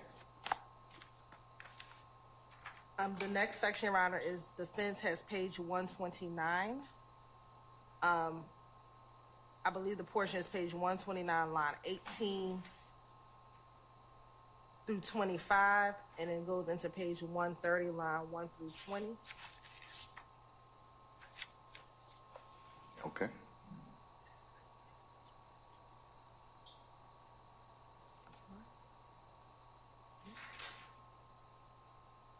No, page 129. And we don't, You agree that should be taken out? yes. Now, there's, and I'm in complete agreement. After that, after 130, line 20, there's a discussion that the detective has about, this is just context, Your Honor, it's the shooting of Mr. Bennett's mother's house, and then the detective talks about a gun that Quindarius Zachary had been locked up with, matches the ballistics coming back to the shooting of Mr. Bennett, who we've called Lucci before, his mother's house. Now,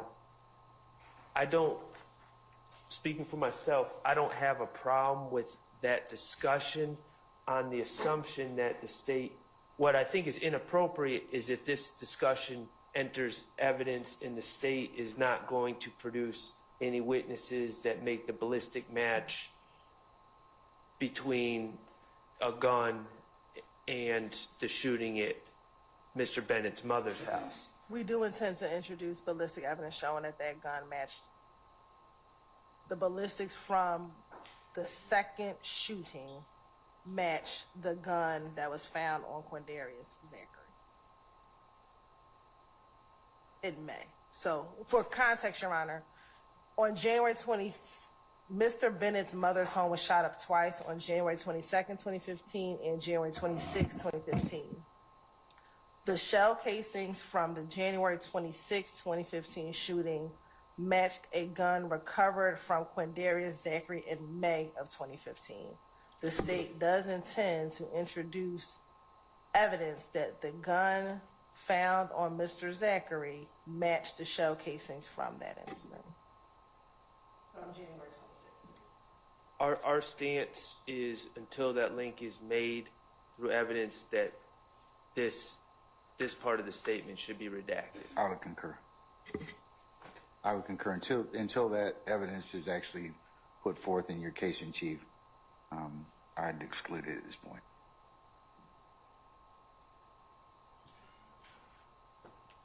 Your Honor, I believe, and I would just need to double check, and if you give me a moment, I thought Detective Dennis talked about it during his presentation during his testimony, but I would need to confirm.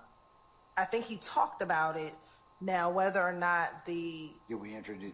Did I introduce the shell casings? No, but I believe that there is evidence of it, given that the testimony of a single witness is enough to establish a fact, that the evidence is before the jury. I will confirm and make sure that Detective Dennis did testify to it, but I believe he did. But I would just need a moment to go through or ask Ms. Weaver for assistance to determine if that evidence came out with Detective Dennis or Detective Gaither. But was ballistics ever entered through Detective Dennis in regards to this, or are you going to enter it later through another witness? Ballistics was not entered, only the testimony, but the testimony at this time is enough to establish a fact. But no, the ballistics are not in.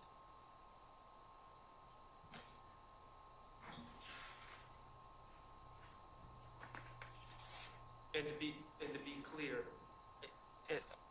my strong recollection is all this overview testimony by Investigator Dennis about other alleged acts. That was all made over defense's objection. He wasn't. Yeah, I think you still need to lay some foundation on that state. I do. In terms of the ballistics, his testifying about that.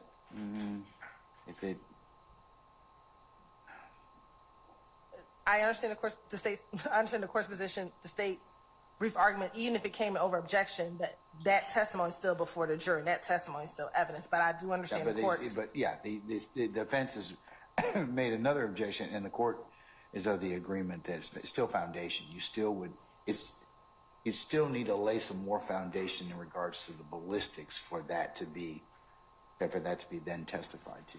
I understand what you're saying. You're saying, okay, we can testify about this because of the fact that Dennis may have already testified about the ballistics, but there's nothing underpinning that yet. So. Thank you, Your Honor. And we just want to confirm that the portion that we will keep out is the portion specifically talking about the fact that the ballistics came back. So that would be for now. Page 131, line 21 through 24. Page what? 131. No, page 130, line 21 through 24.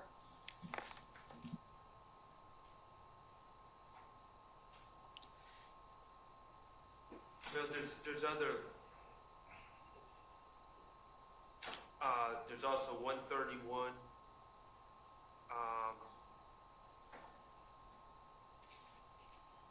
5 through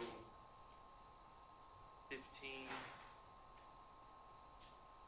Oh, I'm sorry. 131, 5 through 25, pretty much.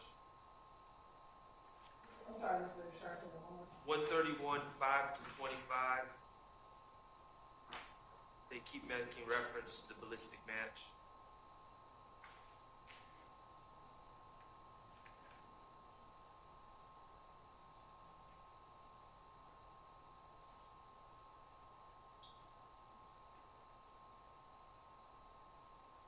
Okay, yes, that's fine. So from page 130, 131, line 25. Right. All right.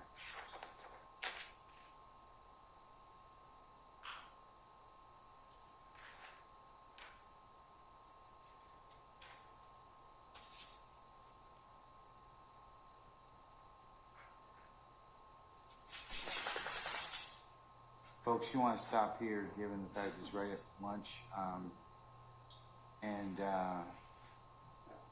ignore the bell. That's of no consequence. Do you want to stop now, and then we can pick up at 1 o'clock? Yes, sir. Okay. All right. Where are we going to pick up at 1 o'clock? Your Honor, we should be picking up at the fence, page 140, Correct. which would be line 11, I think, through page 143, line 143 what? I'm sorry.60. Page 140, line 11 through page 143, line 60. Okay. All right.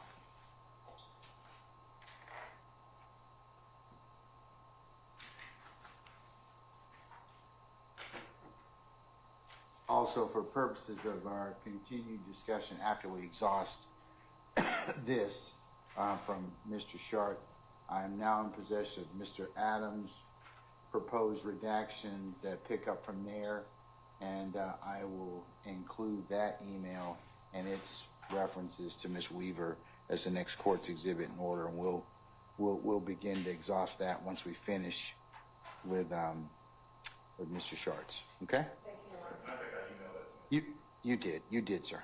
You did, sir. All right, okay. So we're in recess. We'll see everybody back at 1 o'clock. Okay? Thank you, Your Honor. All right.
get your weight on the nigga's ass, boy.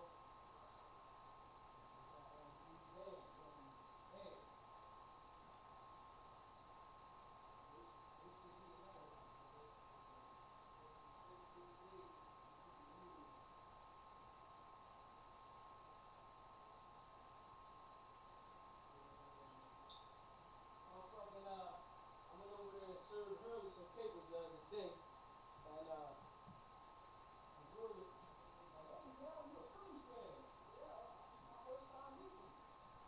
It was Joe and shit. I'm serving niggas papers.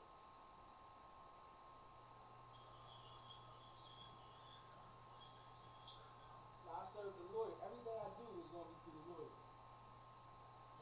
I don't really want to talk to him.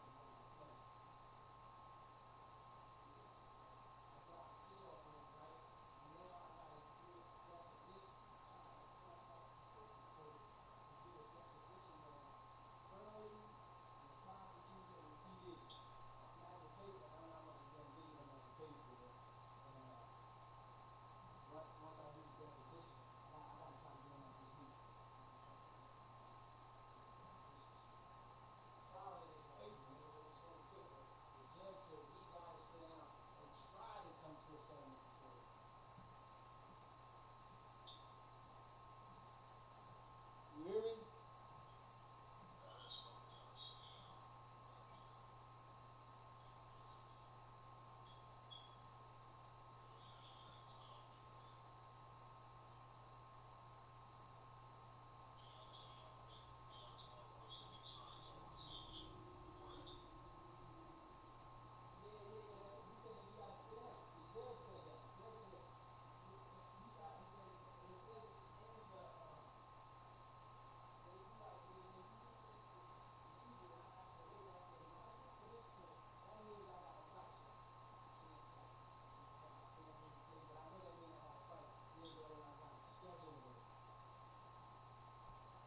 You understand what I'm saying?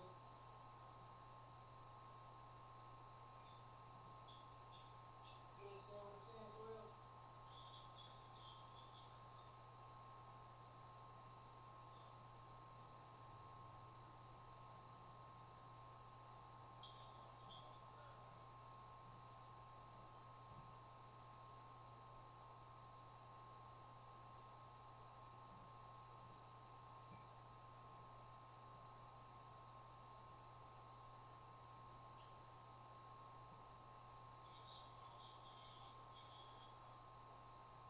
Yeah, nigga. I got the scheduling order, nigga. So if you get the scheduling order, nigga, it tells you the deadlines of what you gotta shit you gotta submit and shit. And in the shit it says that by this certain date, I forget the date on there, that we have to have been sat down and tried to come to something.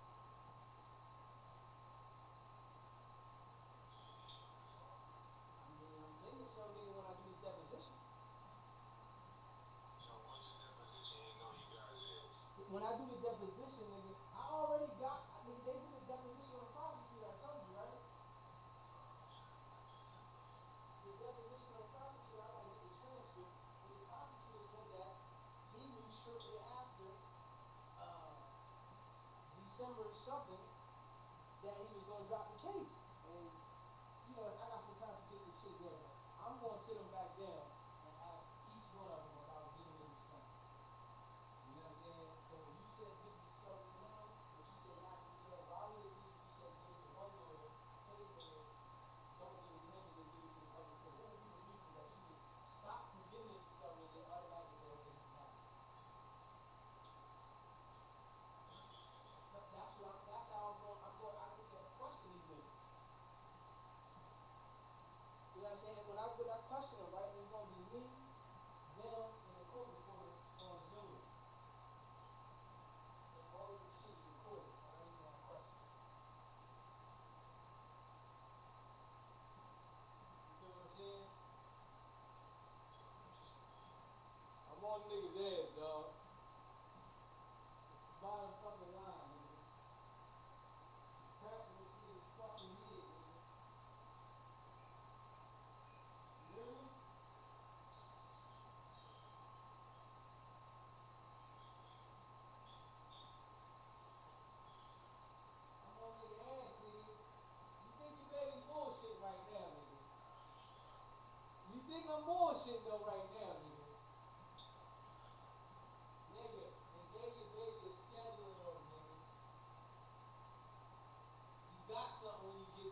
Yeah. I got something here, nigga. Baby got something, nigga.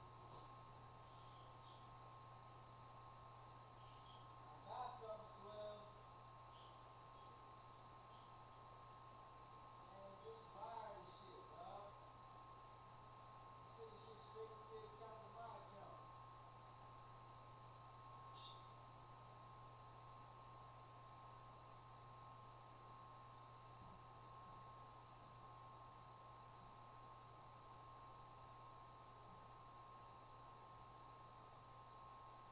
Right. And guess what, though? I'm the lower crime guy on YouTube now. Hey, yo! Hey, Swell, I'm the lower crime guy, nigga. I said, okay, this is it right here. Our lives are coming a little more now. I'm doing like court cases and shit. Yup. Nah, nigga, the lead attorney said he makes way more money as a fucking YouTuber.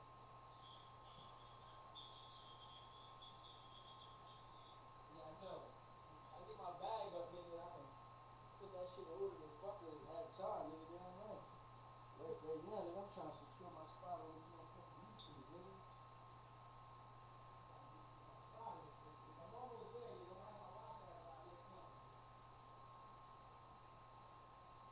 And then guess what else you nigga did? I got me a press, nigga, a t-shirt press. Yeah, I'm gonna make the merch with the SBGB on it. I'm gonna put the hat with the SBGB on it, and the coffee mug with the SBGB on it. Put it on my YouTube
was here. Okay, we're back on the record. Councils, thank you for your patience. I had to take up some business. It took a little bit longer than I expected. So I think we left off with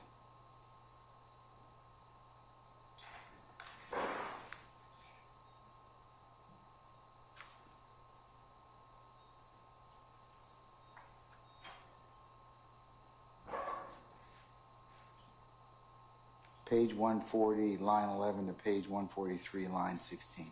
Yes, Your Honor. I'll just play that portion.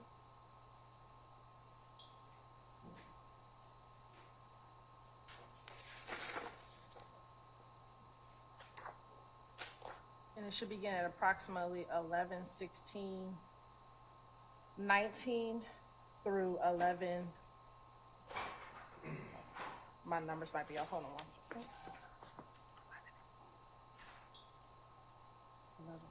Something's wrong. 11:16. I'm sorry, what part of the you're playing from? It should be I'm sorry. 11:16:19 to 11:18:17. Are we?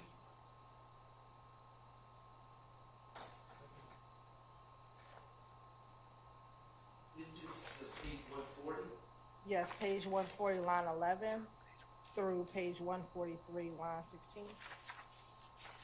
Oh, okay. All right.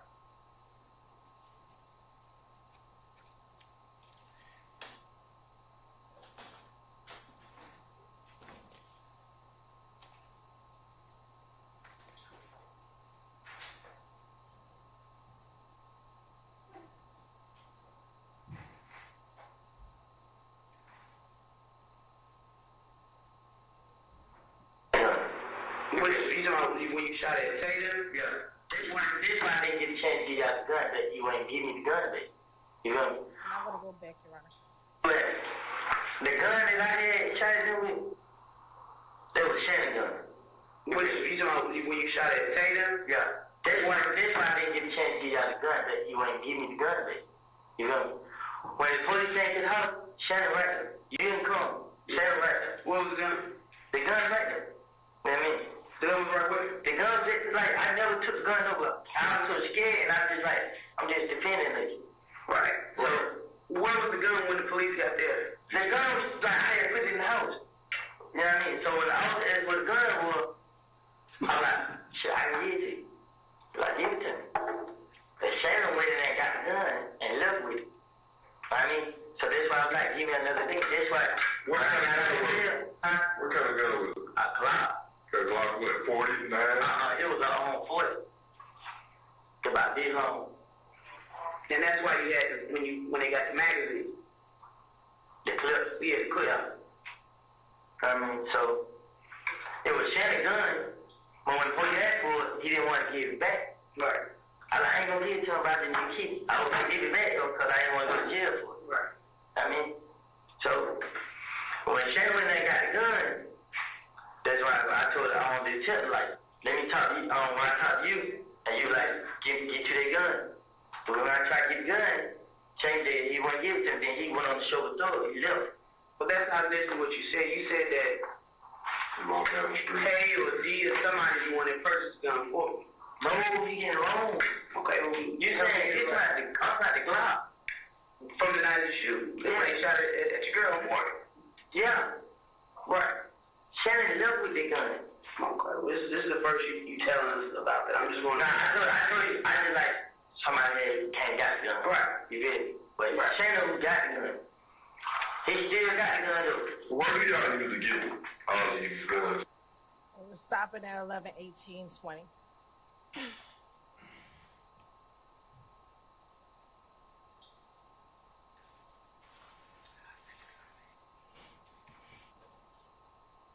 All right, Mr. Sharp, sir. So, a couple things that I object to with this. Obviously, it's character evidence about my client owning and possessing a gun based on my client's status as a convicted felon at that time. That would be an illegal act. We have not been given any 404B notice about this previously. So that's my first objection. It's not charged conduct either. And finally, a foundation hasn't been laid to play this portion of the tape. The state did not confront Mr.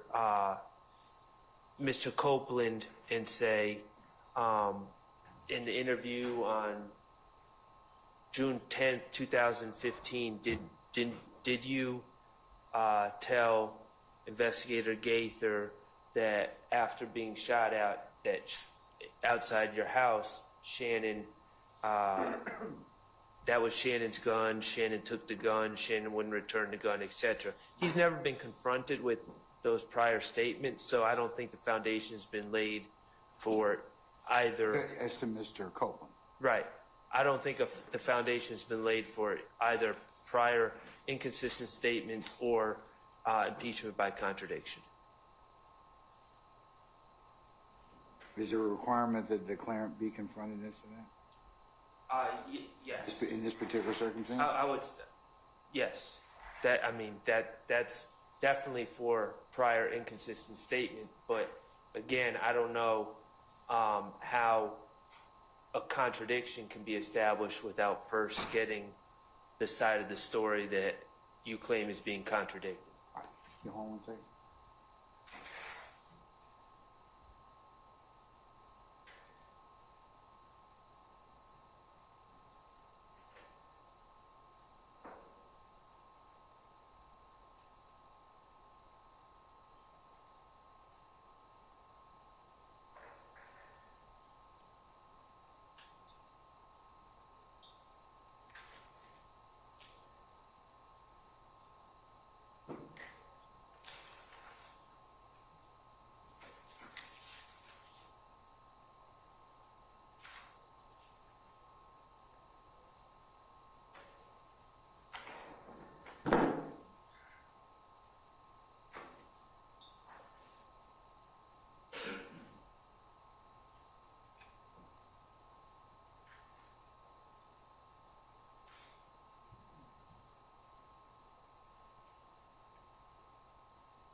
All right.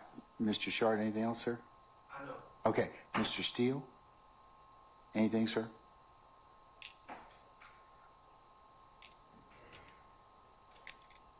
Just adopt the same, can't just play the recording. Okay. No foundation for it. Thank you. All right. Anybody else? Mr. Weinstein? No, Your Honor. Mr. Matthews? Yeah. All right. Misty Williams? Mr. Harvey? Okay. All right. Okay. State, why do you believe it should, I want to hear it, but why do you believe it's admissible? Okay. So, Your Honor, first to address that the foundation has not been laid. Yes, the foundation has been laid about the gun. In any of his statements in these, How has the foundation been laid? because when he says, I don't remember anything that I told the police, coupled with everything that he is saying, he made it all up. That is the foundation to which we get to play his prior statement. Does he have to be confronted No. with it, as Mr. Shart mentioned? He does not. The moment that he says, I don't remember anything, we can confront him with all of his statements, especially when he says, I don't remember anything I told the police and everything I said to the police, I was just making it up. We don't have to confront him with every single line in his statement, and I'll find the specific case law that states that. Yeah, do you have any case law which would indicate that this is one of the exceptions where he does not have to be confronted as to his statement? Yes, we'll pull that. So while we're waiting for that specific case law, All right. further, And what else? when he says that the fact that Mr. Stillwell possessed a gun is not bad character in and of itself. So, Your Honor, I would like to direct you to 3 cases. The most recent is going to be Hill v. State, which is 2024, Georgia Lexus 140, which was decided on June 11, 2024. And specifically, that case talks about the fact that someone has a knife. It's not bad character, but they cite the Adams v. State case, which is the next case I want to provide to the court, which is Adams v. State 318, Georgia 105. 318 Georgia 105. Yes, which is also a 2024 case. All right. And what it says is specifically that given that gun ownership and the custom of carrying a gun do not by themselves impute bad character. So solely for the fact that Mr.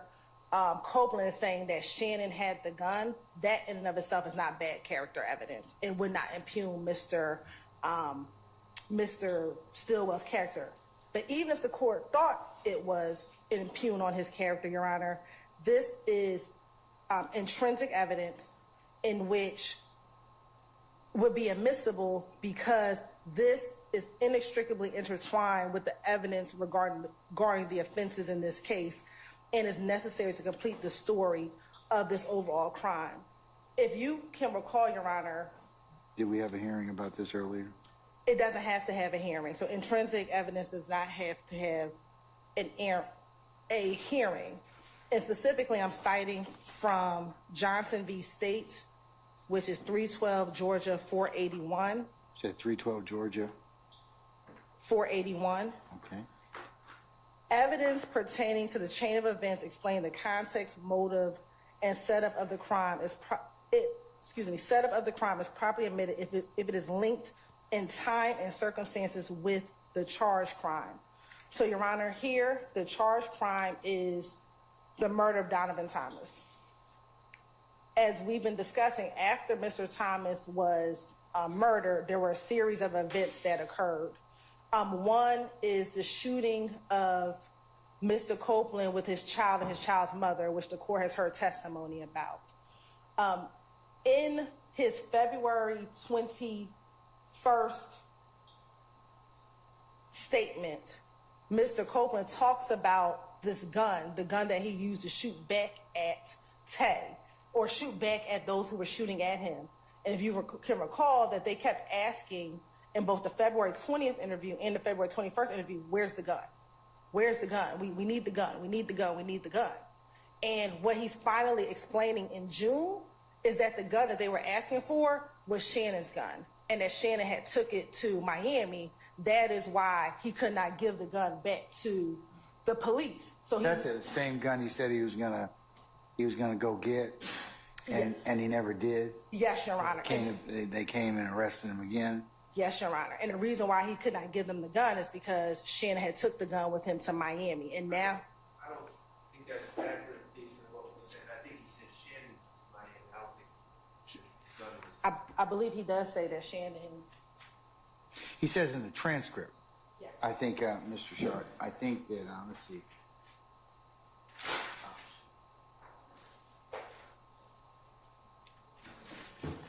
Well, he says, remember, this is page 142. Mr. Copeland purported speaking. You know what I mean? So when Shannon went in there, he got the gun. That's why I told the detective, let me talk to you. When I talked to you, he was like, get you that gun. I remember I tried to get the gun. Shannon says he wasn't giving it to me. Then he went on a show with Thug. He left. And if you go to page 143, Your Honor, he further says, and maybe I made the inference, Shannon left with the gun on page 143, line 7. Yeah, Shannon left with the gun. That's So all. I just deducted by inference that Shannon left with the gun when he went on the tour with Thug, Your Honor. Okay. So, Your Honor, we believe that it comes in, one, it's intrinsic evidence. Two, it's not bad character in and of itself, the fact that he possessed the gun in this case, and also citing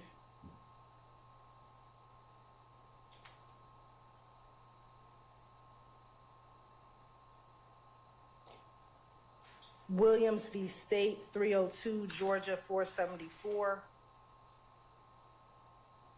And I'm just going to read this last line. Intrinsic evidence remains admissible even if it incidentally places the defendant's character at issue. Again, we don't think that Mr. Stillwell's character is at issue, but if the court thought it was, that the fact that it's intrinsic to Mr. Copeland now further explaining why he was unable to turn that gun in, it would not be an issue if it incidentally places Mr. Stillwell's character at issue, but we don't believe that this is character evidence at all, given that solely the fact that he possessed the gun in and of itself is not bad character.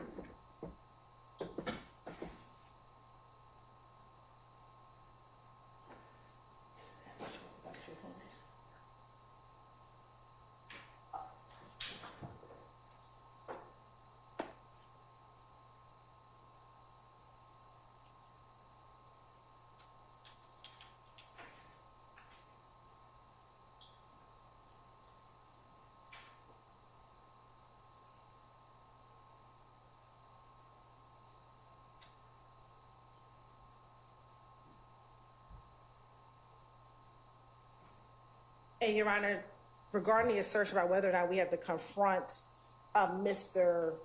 Copeland line by line, I'll cite the court Bridgewater v. States, 309 Georgia 882 at 887, which is a 2020 case. You said 309 Georgia 882 at what? At 887. Oh, sorry. All right.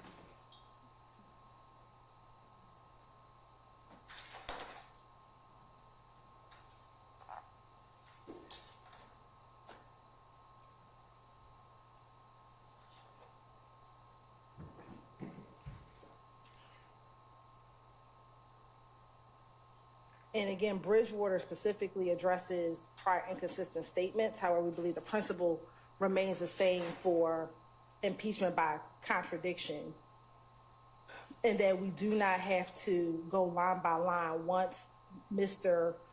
Copeland has denied, remember anything he said in his prior statements, and has said that everything he said, he made it all up, or he made it up, that we do not have to go line by line to impeach him with every single line in his prior statement. All right.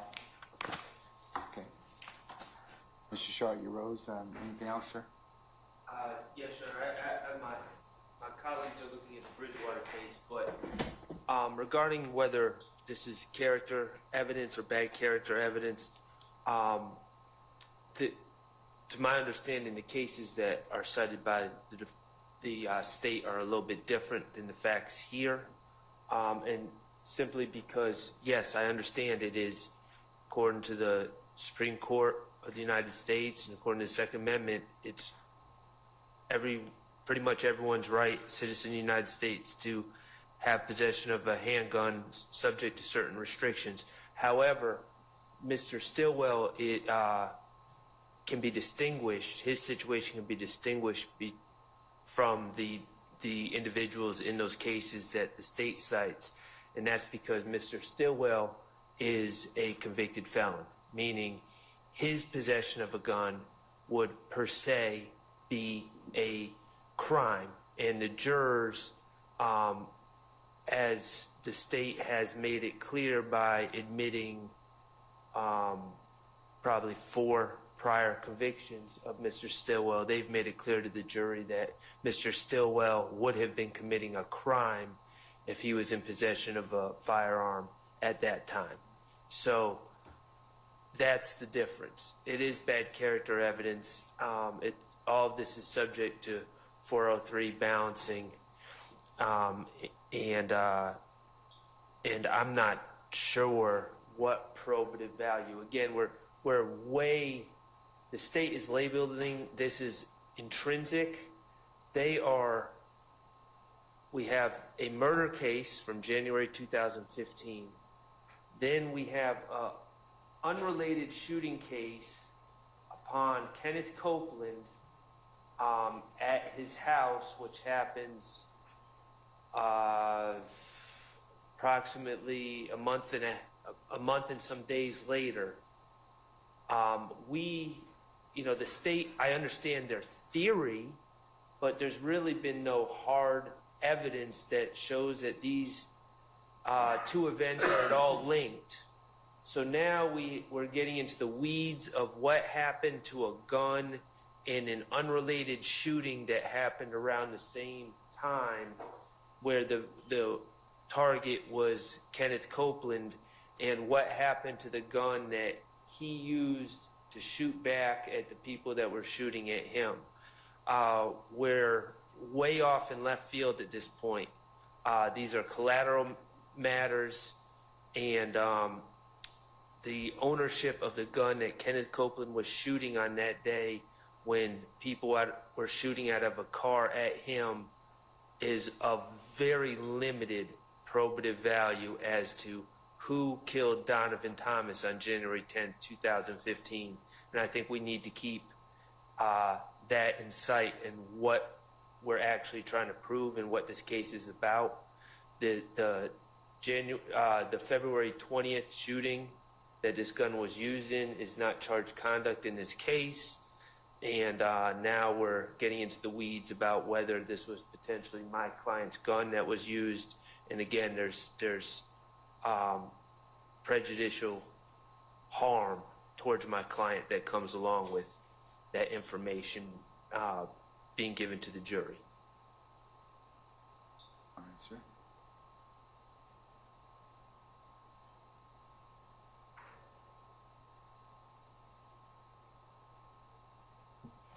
Mr. Steele, go right ahead, sir. Your Honor, I think that the state's reliance on Bridgewater, BRIDGWEATER versus State 309 Georgia, 822, it's in Division 2, 2020 case, is off the legal mark. This case, in the fourth paragraph, our highest court specifically wrote, Bridgewater further challenges Davis's out-of-court statements to Thornton, as recounted by Thornton, arguing that the state failed to ask Davis any specific questions about those alleged statements and did not identify the substance of those statements. As a result, Bridgewater argues Davis was never, and this is from the statute, which is 24-6-613, afforded an opportunity to explain or deny prior inconsistent statement to Thornton, and the defense was unable to interrogate Davis about them. We disagree, and here it is, Your Honor. On direct examination, Davis expressly denied knowing Thornton and denied ever speaking to him. Although Davis appeared to contradict himself by saying that Rashawn, which is R-A-S-H-A-W-N, gave him a ride to Short's mother's house, the prosecution later asked whether Davis recalled any conversation with Rashawn Thornton at all, and Davis replied no. And this is what the holding is. Davis's unambiguous denial that he had ever spoken with Thornton, as well as his assertion that he did not recall ever speaking with him, obviated the need for the prosecutor to ask Davis about specific statements made to Thornton and to provide specific foundation for the state to present extrinsic evidence of such statements. And, Your Honor, here what we have is Mr. Copeland never said, I denied speaking with the authorities, or I deny ever discussing Mr. Williams et al. With the authorities. He is saying actually the opposite. I probably did say all that. Let me explain to you why. So the state's reliance on Bridgewater, respectfully, is not on point. And then in Bridgewater is cited in Rozier, which is R-O-Z-I-E-R. Mr. Steele, can I ask you a question? No, it looks like I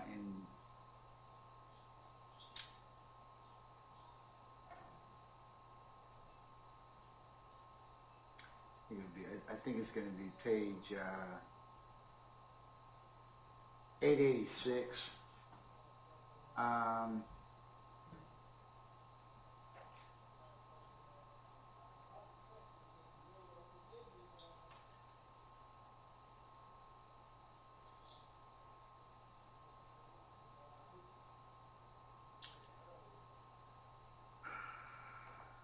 it's got,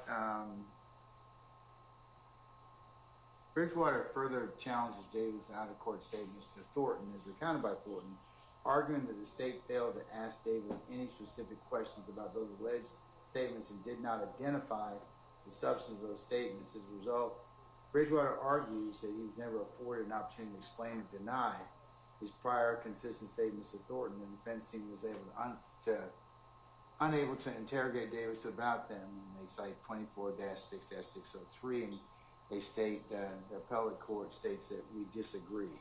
So how are you saying that's not applicable or potentially applicable here? If you just go the next two sentences, specifically, Mr. Davis, the witness, denied ever making a statement to the police at all, and denied ever even knowing one of the parties. Well, isn't that kind of similar what we have here in terms of Copeland saying, hey, I made up this stuff, or worse to that effect? I think it's diametrically opposed, because Mr. Copeland's saying, I actually did say all this. His words, I believe, are, I probably did. I was making it up.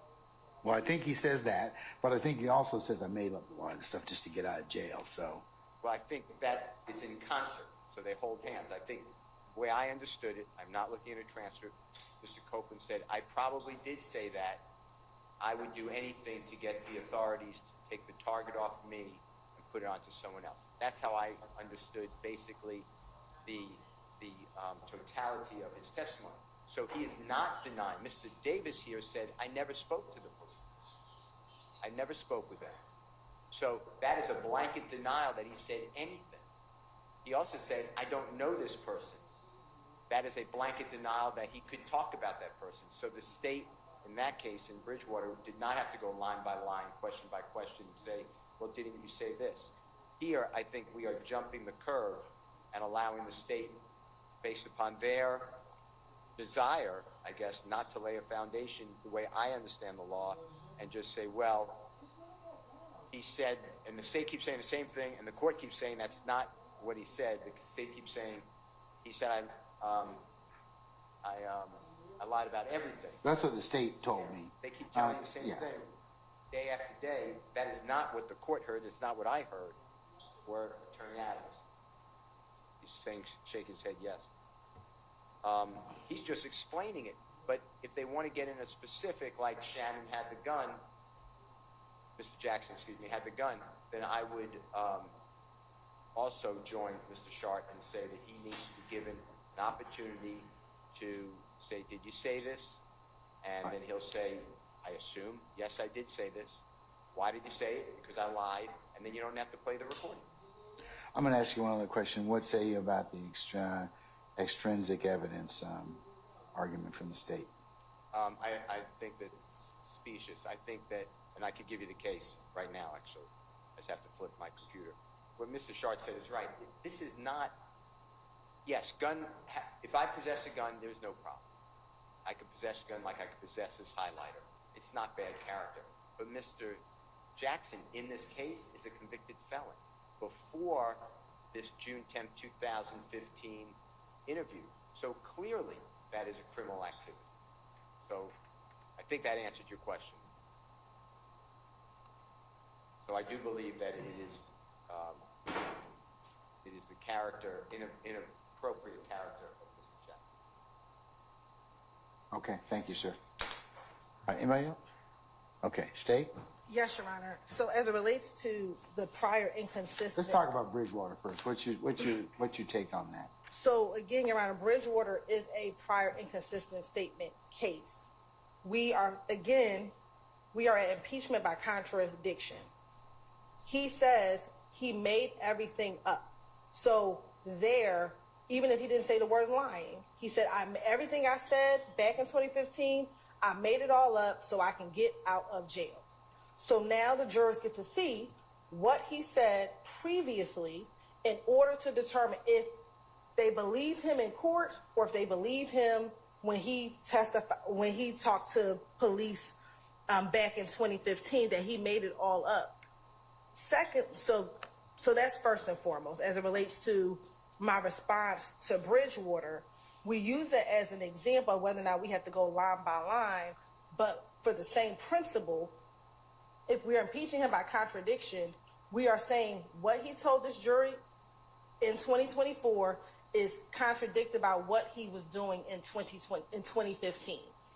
So that answers the first question as it relates to the Bridgewater analysis. And I think, and I would need Ms. Weaver to check, I believe when prior to the February 20th interview, before we started playing that interview, I thought I asked Mr. Copeland about what happened with the gun, but I would need to double check that. I don't want to say it, but I thought I asked him what did he do with the gun, and he denied giving it to Shannon, or he denied what his response was. But I would need to check the transcript for that. What about the issue asserted by the defendants about Mr. Stillwell being a convicted felon?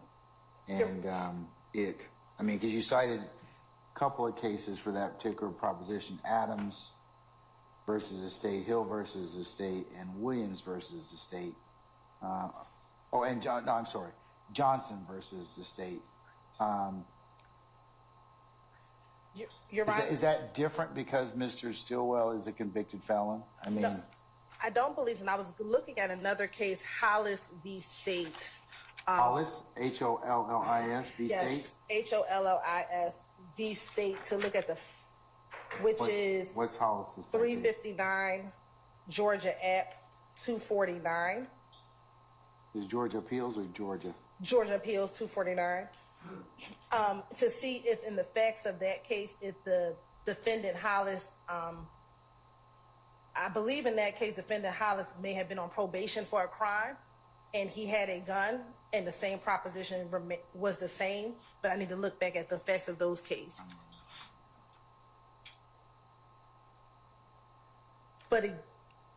And I'll wait till the court looks at Hollis.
on whether or not the fact that Mr. Stillwell being on probation would impugn his character. But, Your Honor, the state will go back to the Johnson v. State case, which is about inextricably intertwined evidence, Your Honor.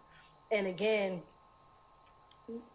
not forgetting that the prosecution that's currently going on is not relegated only to the murder of Donovan Thomas. We are in a Rico conspiracy. And so the sole fact that Mr. Copeland, in the midst of a retaliatory shooting in which the opposition gang believes that he killed one of their gang members, uses a gun that was given to him by Shannon Stillwell, is one, inextricably intertwined into this case. And although it's inextricably intertwined, and although it incidentally places his character although it places Mr. Stillwell's character at issue, it is inextricably intertwined into the overarching story and conspiracy that we are attempting to prove in this case, Your Honor. And here in the Johnson case specifically, this court let in an entire aggravated assault shooting as intrinsic evidence. Is that Johnson at 312 Georgia 481? Yes, 481.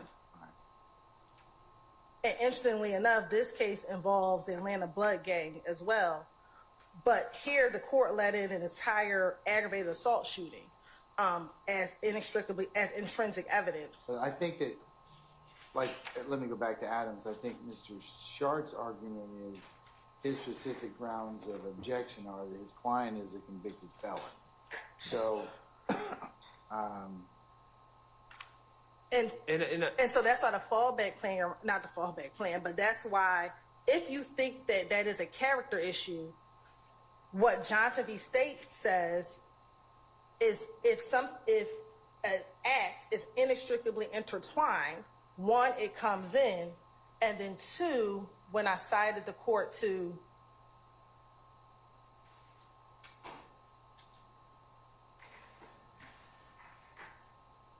Williams v. State, 302 Georgia 474, intrinsic evidence remains admissible even if it incidentally places the defendant's character at issue. So even if you believe that his character, which the state still contends that it is not, because it's intrinsic, even if it incidentally places the defendant's character at issue, it would still come in. This incident in which Mr. Copeland is now explaining to the investigators why he was unable to turn in this gun is inextricably intertwined into the series of events that occurred. Defense counsel has made it an issue that Mr. Copeland has been lying throughout this entire interview. So this gives a reason why he was unable to turn in that gun. We haven't even crossed Mr. Copeland, so I don't know.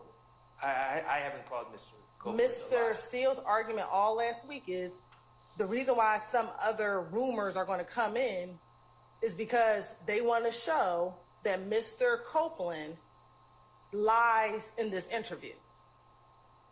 That was the exact argument last week as to why certain non-relevant portions of this interview should come in.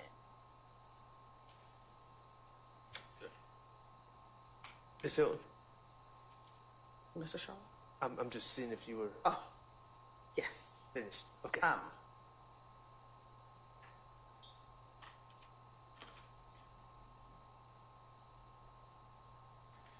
So, Your Honor, couple things I disagree with. First of all, this is not intrinsic. The state can say, oh, well, this is a Rico conspiracy. We are dealing with the January 10, 2015 Donovan Thomas homicide, and that's allegedly what all this is related to, according to the state. But even if we took an expansive view, this indictment alleges, I should know the number, near 200 different over X. 191. Okay? This February 20th shootout outside Kenneth Copeland's house is not one of the alleged acts. So we are now going into the minute details and collateral information about a act that isn't even among the 191 acts charged.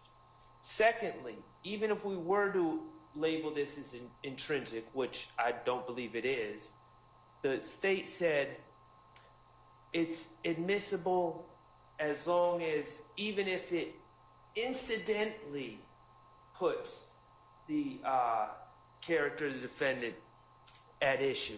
This is more than incidentally. Let me just engage in a little conversation. Ordinarily, you'd be right, but there's a background in terms of this gun that the jury's heard and is continuing to hear in this particular case, and that being is that in the interview he says, well, Copeland, I was telling the police anything they want to hear because I want to get out of jail. I'm gonna go get that gun. This kind of fills in that particular narrative about this particular gun. So it is kind of is relevant, and it is kind of inextricably kind of intertwined in that respect. And, Well, and it kind of in looking at Johnson at 370 at 312 Georgia 481.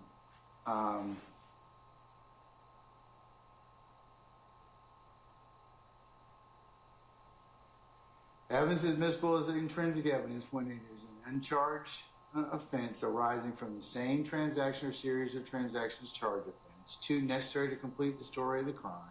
Or 3, inextricably intertwined with evidence regarding the charged offense. And it's like Smith versus the state. So in this particular circumstance, I think that's why they're trying to complete the picture about the weapon. I understand what. Okay, and I know you fundamentally disagree, and I'll take that. Let me just say a couple things. First of all, this weapon, I think this is important to know. This gun is not involved allegedly in any other crimes or acts. So there's no loose ends that need to be tied up later with who had this gun or where was this gun. This gun, the story about this gun ends here.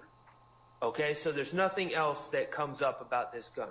But secondly, when we're talking about, and this is why I said incidentally places character evidence.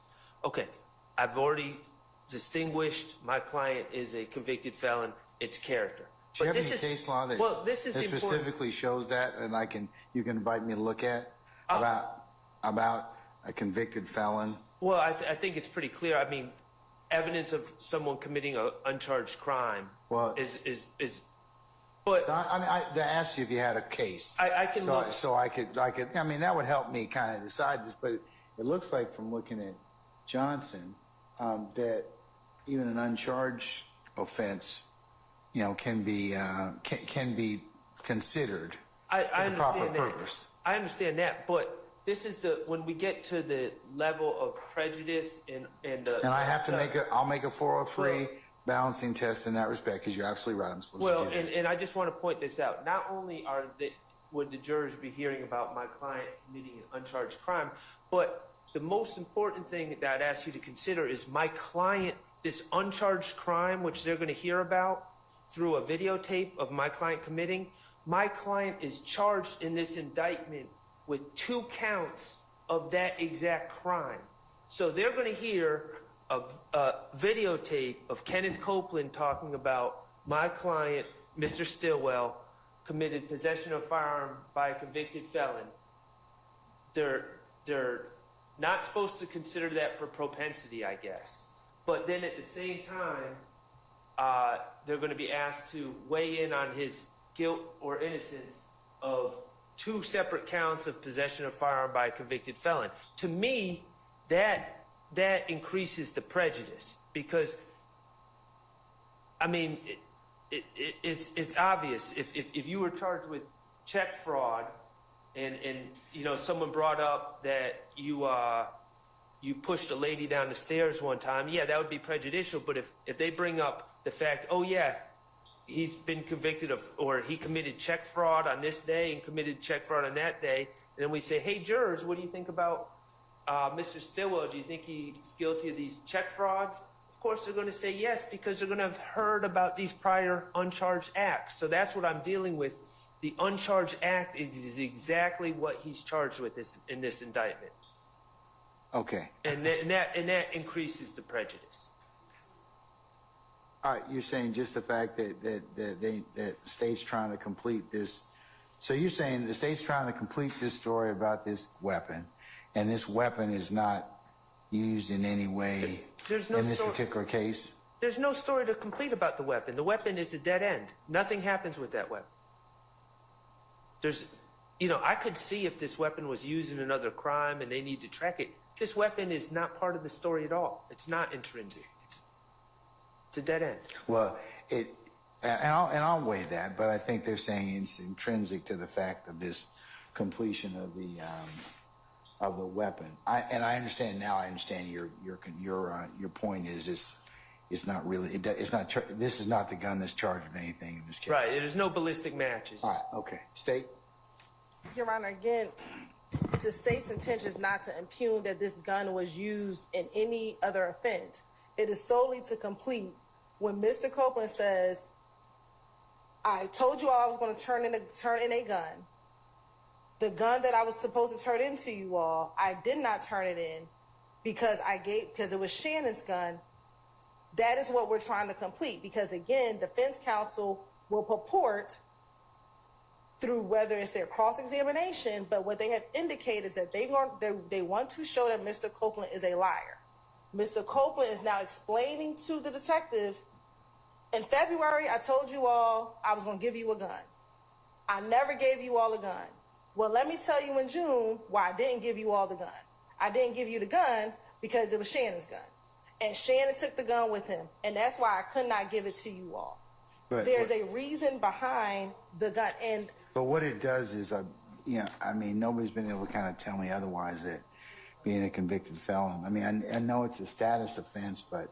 But even looking at Johnson, Your Honor, the Johnson case in which they're allowing an intrinsic act of an aggravated assault, the case itself was a murder case. And they allowed into evidence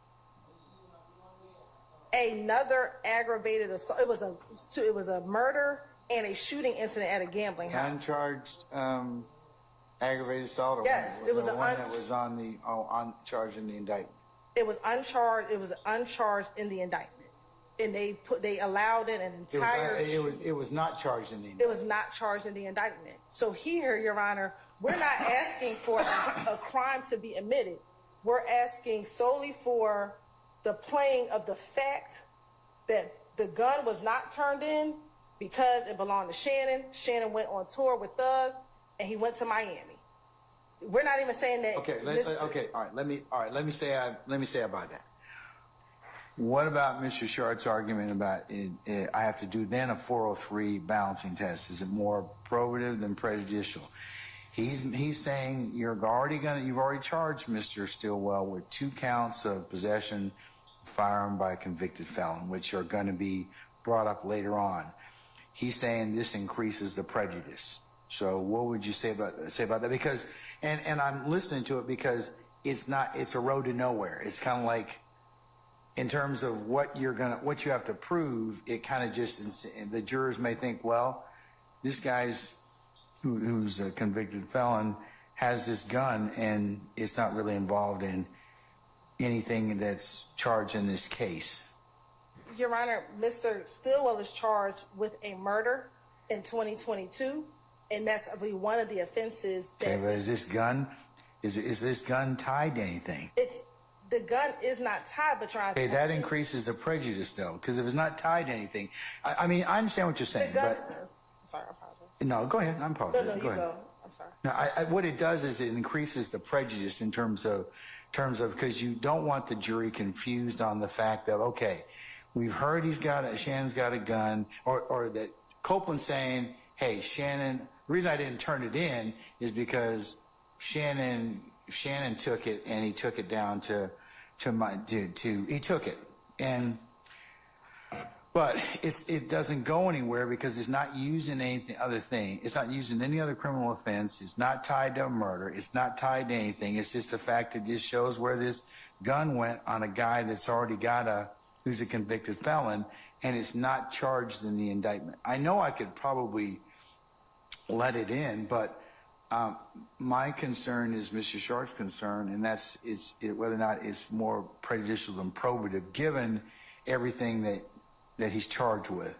Is this going to confuse the jury or let them know, hey, what about this weapon when it's not tied to anything in the indictment? I mean, I know that Johnson seems to indicate that, but so tell me how I get over the 403, given what you charged Mr. Stillwell with in this indictment. Sure, because the state has not asserted and will not assert that this gun that Mr. Copeland used in 2015 is the same gun used in 2022. It's a 7-year difference between this particular incident in 2015 and what Mr. Copeland says.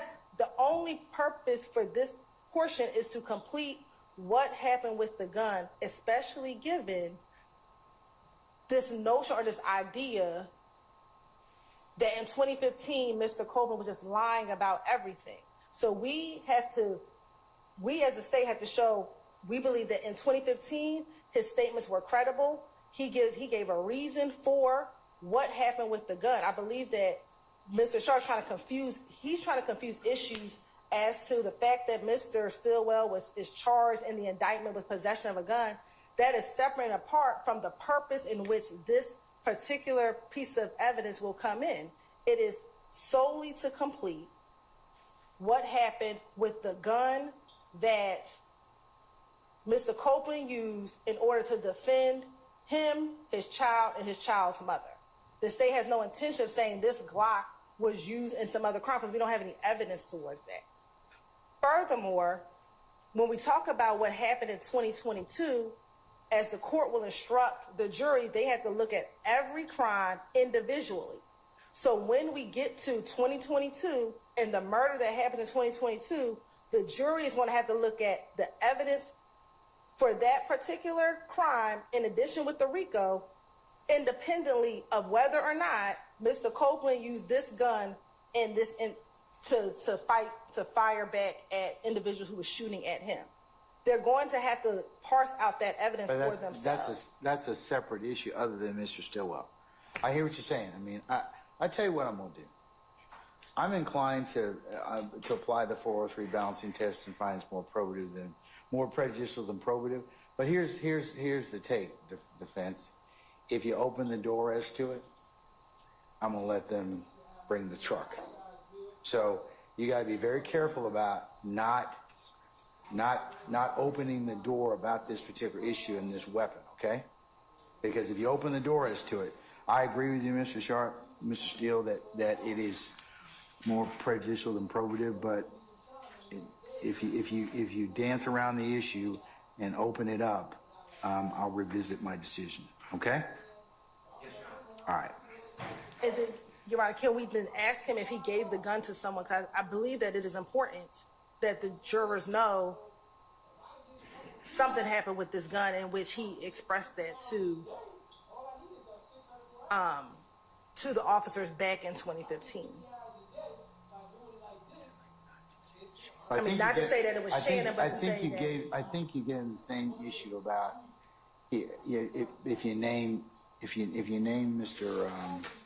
Stillwell. No, we're saying not to name him, but, and I don't know what Mr. Copeland's response will be in court today, or in court whenever he comes back. But to ask him specifically, did he give, without telling me who, did someone take that gun? I mean, because I believe that we have to tie, there's a reason why that gun was never turned in. You sure?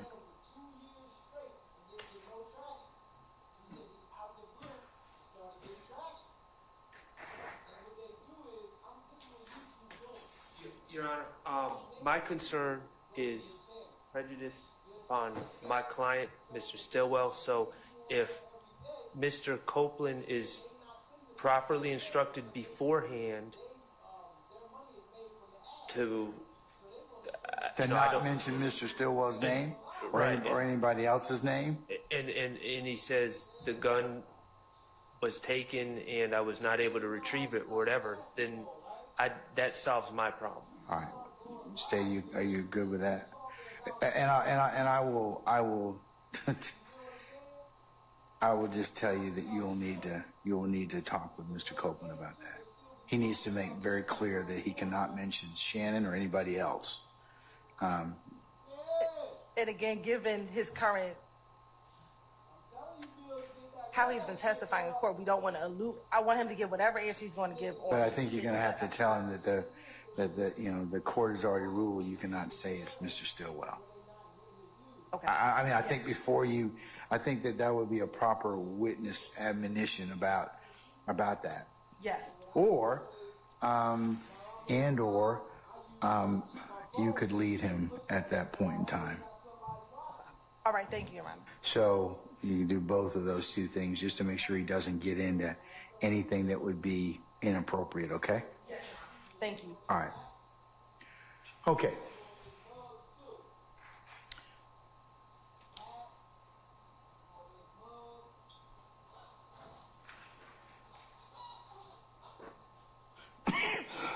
Excuse me.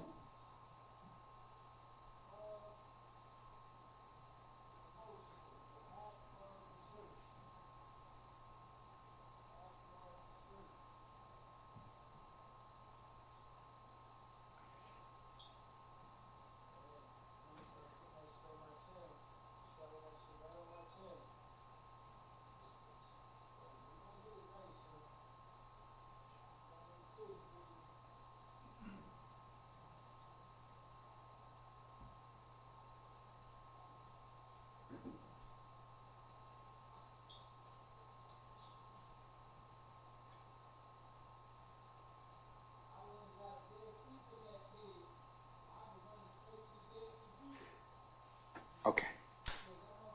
All right. Moving on, I think the next thing that we have is 11:45:15 through 11:45:24, which corresponds with page 183, lines 21 through 23. So we can move forward. I think the next defense redactions are paid. So are you going to redact those particular portions, or are you not sure? You got, I think under Mr. Sharp's table, it's got unsure. We're not playing those. I'm not sure. Okay, so you're not going to play those. Yes, we're Okay. not playing those portions. All right, so you're going to omit that, and you're also going to omit 11:48:25 through 11:48:34, and that corresponds with page 186, lines 20 through 22. Correct? Yes, Your Honor. All right. So the next thing, Mr. Sharp, I think we have is page 188, line 9 to 189, line 9. Is that correct? Yes, Your Honor. Mr. Sharp, I think that's what I think that's what you all have identified, and your comment is commenting about Shannon doing everything for Thug for free, or worse to that effect. So, you want to flesh that out?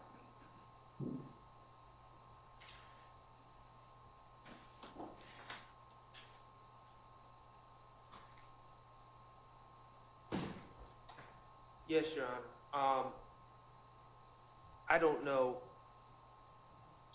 what Mr. Copeland is specifically referring to when he makes these very generalized statements, but he essentially just goes on to say that my client doesn't have many earthly possessions, which I don't have a problem with him saying that, but he also insinuates that he commits crimes for Jeffrey Williams and doesn't get paid to do so. He just does it to do it. He doesn't give specifics. I'm not sure what he's referring to, and it's bad character evidence, violates 404A and B, and that's why I'm objecting. And I don't know. It's entirely unclear what his personal knowledge to any of this is. All right, sir. Ms. Hilton? Yes, ma'am. Okay, go ahead. And that, what's that? What's the reference in on the tape? So it'll be 11:50. We'll start a little before 11:50:01 to 11:51:03. All right. And woke up out of sleep. Young problem right now. Whatever he say, he does it. How much you get paid? Nothing. There's no way. There's no fucking way. It's my mom graveyard. Why? Well, why is he doing it? He that guy. Guess who told me? Guess who told me he wasn't getting paid next? No. Wait a minute, what? He said Shannon. Shannon telling me. But why as it sounds, Shannon don't trust you. Why would I tell you anything? Okay, put it away. He ain't got to say that. What does he got? Shannon got a truck. He gonna take you for $3,000 to get a truck back. He ain't got $3,000 to take him. But I mean, the shit out here, man. I know Shannon. So like I got something and say, now wait, come on, man. You right, I don't have to do it. You know what I mean? I don't have to say that you ain't got shit, boy, but you.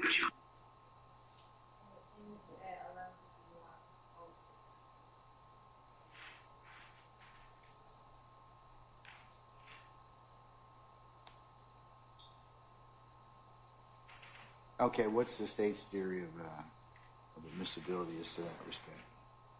Your That Honor, particular line, those particular lines. one, I don't believe that it's character evidence at all. When we start this portion, prior to this particular section,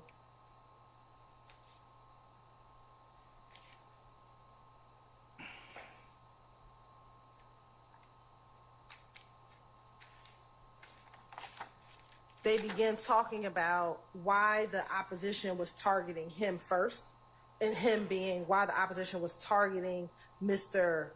Copeland first after the murder of Mr. Donovan Thomas Jr. And he's explaining, he being Mr. Copeland, is explaining that it's not me, it's Shannon. And he doesn't say his name. That's when he points to the paper. Because it would appear that on the paper, Shannon's name is on the paper. And he says, this is your problem right here. Whatever he says, he does. And he points to the paper. Presumably, Mr. Williams' name is on the paper and Mr. Stillwell's name is on the paper. They then go in to ask him, how much is he getting paid? He says he's not getting anything. And then they ask him, well, who told you that? And he says, he points, what I believe to be, he points at Shannon, because Dennis clarifies, he says Shannon. He says Shannon. So one, this goes into Copeland's belief of why he doesn't understand why he's being targeted by Ifgang. Because He being Copeland? Correct. And he's explaining that I'm not the problem. It's Shannon is the issue. And they're trying to understand more of the dynamic or the relationship between Shannon and Mr. Williams. And he further explains, look, he's not getting paid. He does, according to Copeland, he's doing whatever he wants just for him. And I believe that, again, that is... He being Mr. Stillwell? Correct. Is doing whatever it is that Mr. Stillwell is doing for Mr. Williams and not getting paid for it. And not... and so I think, again, that is important when we talk about this gang Rico enterprise, the relationship between the parties. And what Mr. Copeland is talking about is the relationship between his perception of the relationship between Mr. Stillwell and Mr. Williams. And again, when we're talking about the larger conspiracy and we're talking about the nature of their relationship, the nature of the enterprise, here is arguably an unindicted co-conspirator to the larger gang talking about two other gang members and the relationship between them. We believe that that is relevant for the jury to hear. Your Honor, I'm going to withdraw my objection. Okay. Mr. Steele? Well, I'm objecting to everything, but... Of course. All right. I just wondered if you have another specific objection since it references your client. That's why I was asking you. I have objections that I believe the court noted. I know Shannon, that's his response. How do you know this information? I know Shannon. He doesn't give any background reason. The state hasn't asked about this at all. And then Mr. Copeland just pontificates and speculates how did Shannon get $3,000. He has no idea. So all of that is wrong. With that being said, though, I don't want to go against Mr. Stark. Really, Okay. I've noted your objection. I'll allow the state to play it over your objection. I'll give you a continuing objection. And that is page 188, line 9 through 189, line 9 or thereabouts.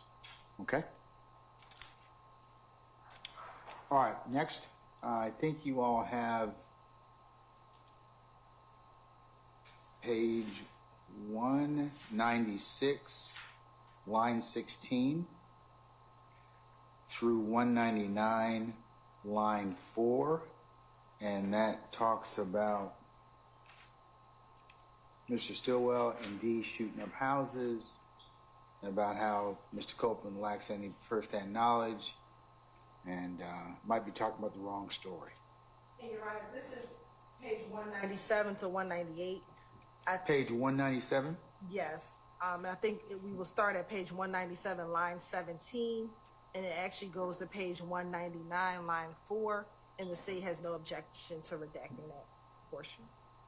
Ms. Hilton, I appreciate that. The way I read the conversation, I'm seeing it begin on 196, actually line 1, about D being dropped off at the club. Now, admittedly, D being dropped off at the club is the part of this that concerns me. But I just wasn't sure if you wanted to take out any mention of anything or.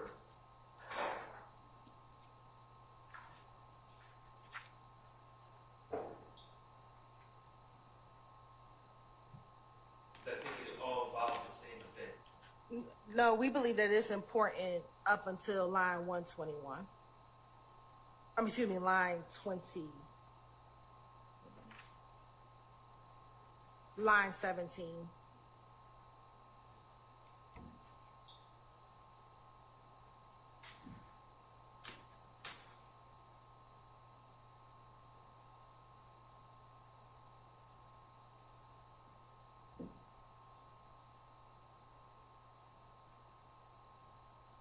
I would say definitely we need to start on 14, 197, line 14.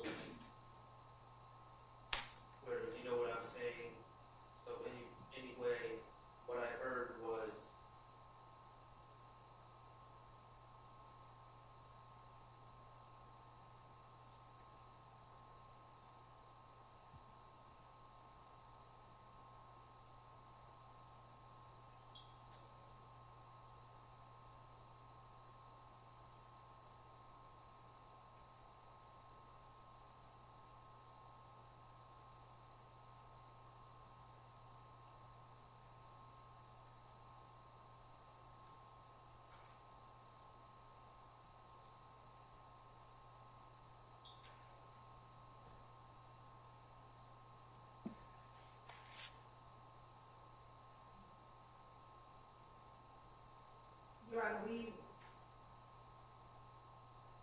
deck beginning at line 14.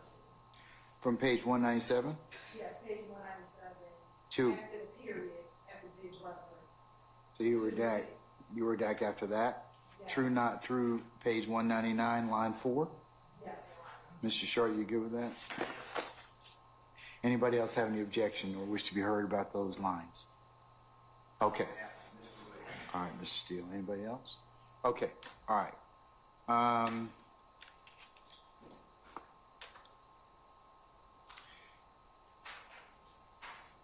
Next is page 202, line 5 through 202, line 19. Before we go back there, Ms. Hilton, can you give us the transcript page, the tape references for 197, line 14 through 199, line 4? Yes, Your Honor. Okay. It's going to be around 11:57:22 To, to 11:58:21. all right, thank you, madam. All right, going back to the next one, page 202, line 5 through page 202, line 19. And I believe that that is comments about Mr. Stillwell carrying a firearm. You're right, given the court's current ruling, we would like it in, but we understand the court's previous ruling. Okay. And so I think that would be consistent with his previous All right, ruling. I'll omit that. Any objection, Mr. Sharp? No, Your Honor, thank you. Okay, all right, I'll omit that.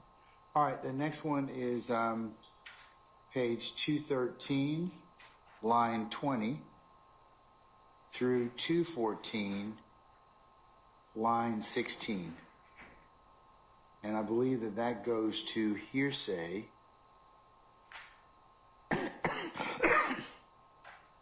Involving, I'm sorry, go ahead, madam. Involving the Dexter Montgomery shooting. Of course, it goes for one moment, Your Honor. Yes, ma'am.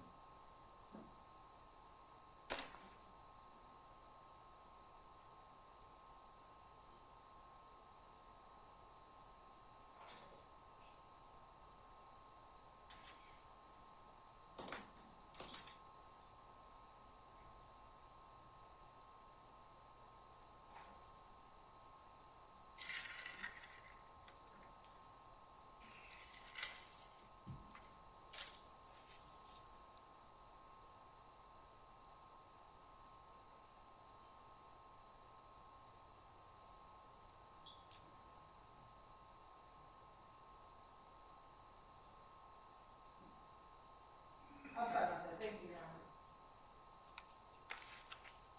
Honor. Okay, the page 213, line 20 to 214, line 16 is hearsay involving Dexter Montgomery shooting. So, And I can play it for the court, Your Honor. okay, It'll be from page 213, line 23 through page 214, line 18. And it's going to be 12:10:51 to 12:10:51. to 12:11:33. All right, okay. Go ahead and play it, please, Mal.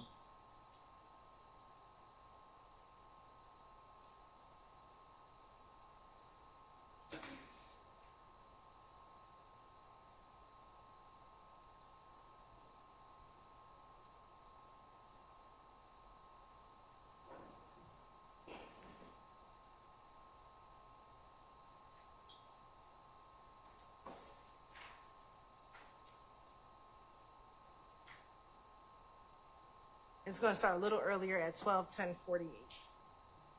Yes, ma'am. They was talking about damn Wayne Bruns. I know OG Bentley shot the boy in the head over there. No, he didn't. Who shot? DK? Nah, this ain't know it. No, I knew. Cause two people got caught with sticks. Yeah, no, DK. And why did not shoot him? I don't know. They showed details. I mean, they just like, no, we're not, then went down for a question on the murder. I'm like, what murder? I was thinking I killed this gas station in Lakewood. I mean, like that. So,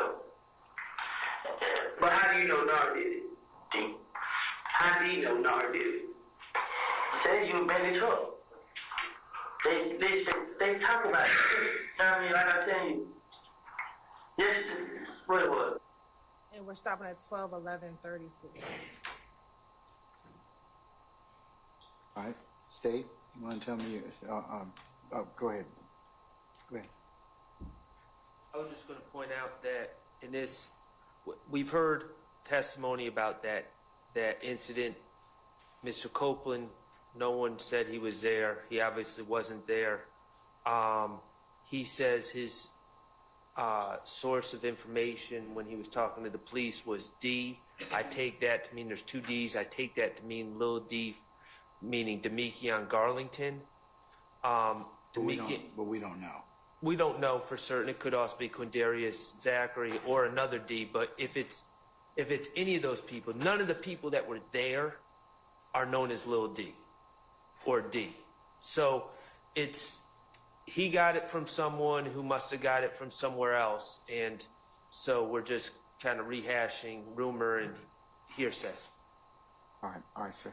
State. And Your Honor, we should start with page 23, page 213, line 23. The reason that they even get into a conversation about the Dexter Montgomery shooting is Detective Gates. Let me say this, before, let's get to context. This interview is in June of 2015. The police don't know the full details of the Dexter Montgomery shooting till about July of 2015 and August of 2015. And that is, if you can recall, Your Honor, that is when Walter Murphy was interviewed, both in July and August of 2015. So in June, they don't know the full details of what occurred. So Detective Gaither in the line right before this says, I know OG Bentley shot the boy in the head over there, talking about the Dexter Montgomery shooting. And Kenneth corrects her and says, no, he didn't. And she said, who shot him? And he says, they're saying Nard. Nard who? Because two people got out the car with sticks. And he's confirming Nard and DK. And he says, then why did Nard shoot him? I don't know. This is what D's telling me. I believe he's talking about Demekion because either earlier in the interview or later in the interview, he says he gets a lot of his information from Demekion. He says, you know what I mean? They just like Nard went down. Bentley went down for a question on a murder, and I was like, what murder? And some nigga got killed at the gas station in Lakewood. You know what I mean? Like that. And then they go in, but how do you know Nard did it? Said D. The reason why we believe that this is important, one, the evidence about the Dexter Montgomery shooting has already come in. The jury has heard that. They heard that over a course of a few weeks back, I think now in April of this year. The reason why this is important, again, Mr. Copeland saying everything he said, he's making it all up. One, this shows that he had knowledge of this gang's activity in 2015. And he's disclosing that information that he knew back in 2015 in this interview. And if the assertion is Mr. Copeland is lying throughout this entire interview, which is what defense counsel has purported or said that they plan on impeaching him on, this shows, one, he's not lying. Two, he knows how to correct inconsistencies or things that are incorrect. And it gives even more credibility to Mr. Copeland back in 2015 when he's giving information specifically about what happened the night of Donovan Thomas's murder. So we believe that the jurors can see from Mr. Copeland's ability to, one, correct the law enforcement officers, two, advise what he knows of the gang's activity, is relevant for this jury to assess his credibility, Your Honor.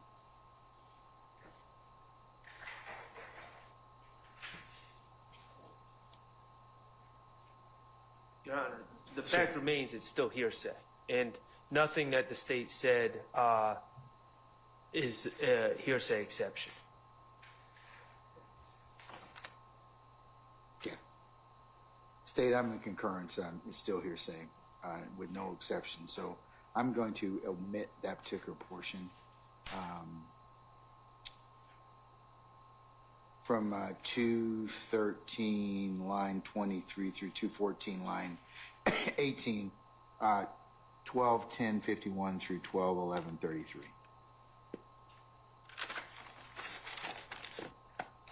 Okay, the next one is page 220, line 11, through 220, line 21. And I want to say that pertains to purportedly bad character, Mr. Stillwell punching somebody else's baby's mama.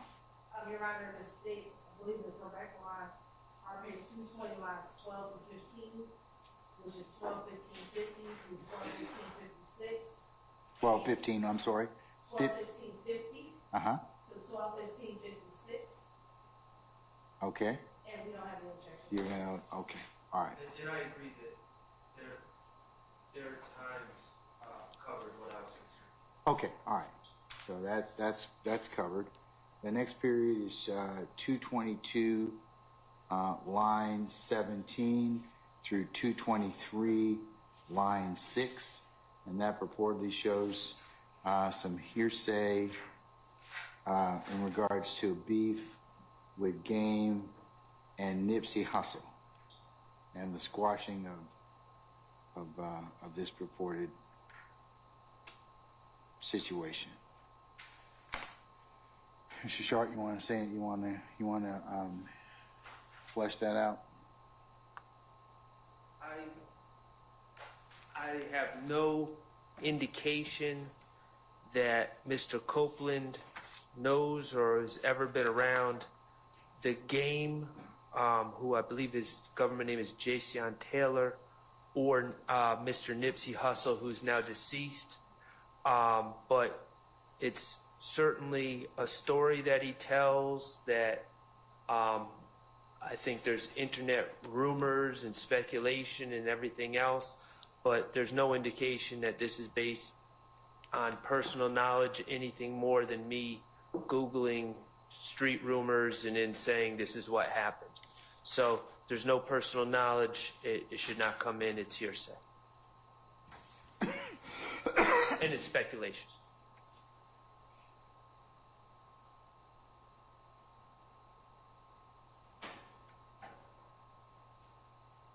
All right, Ms. Hilton. I'll play the section. Okay.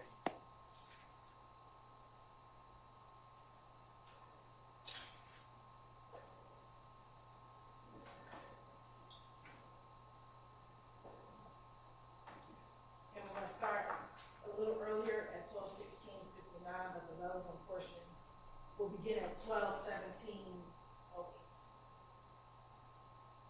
You said what? I'm sorry. One more time about the. We're starting earlier at 12:16:59, but the relevant 16:59, but the relevant portions will begin at 12:17:08 and you're going to play through. through 12:17:31. All right, thank you. Okay, go ahead.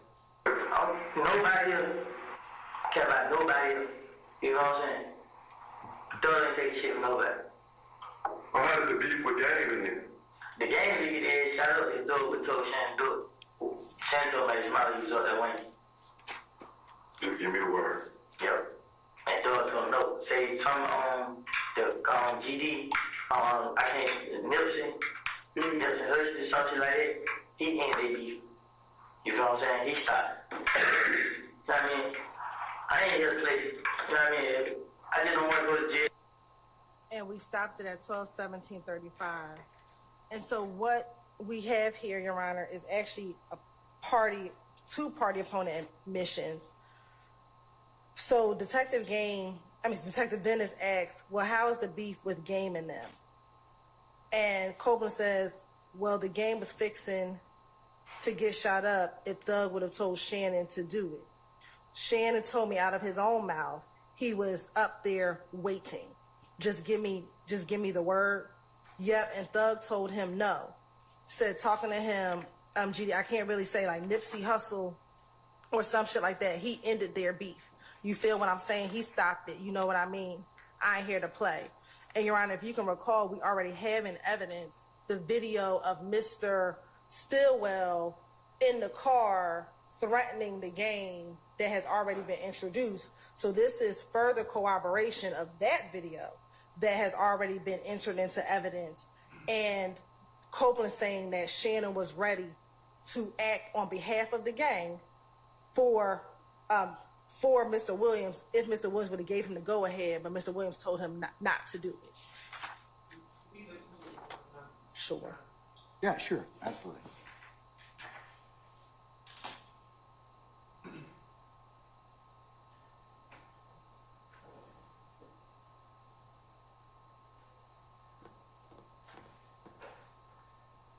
They didn't know that.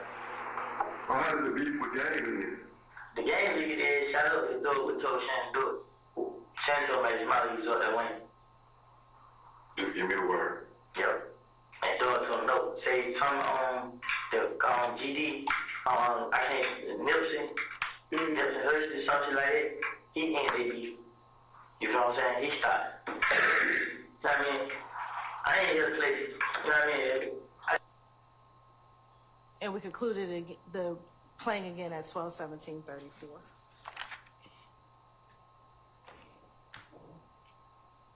All right, Mr. Sharp. I don't hear exactly what Miss Hilton hears.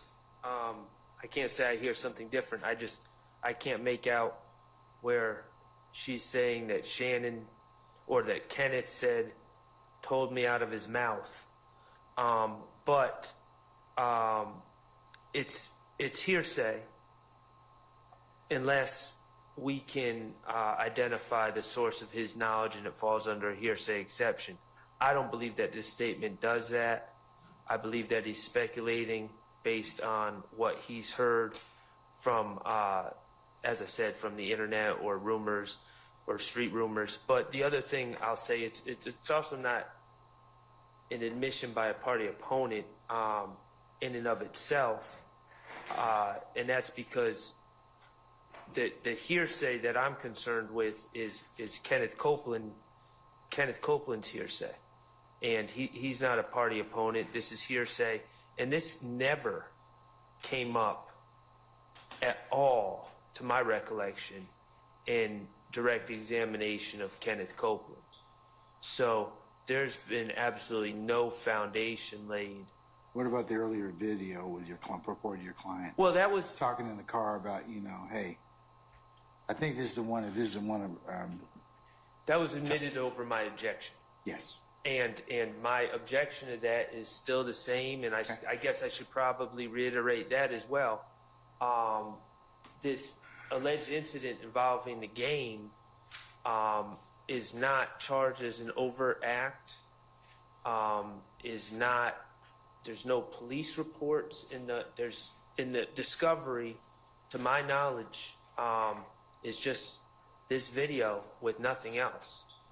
So there's really no, I know that the state wants to take a very expansive view of what a Rico prosecution is, but again, they named 191 overt acts.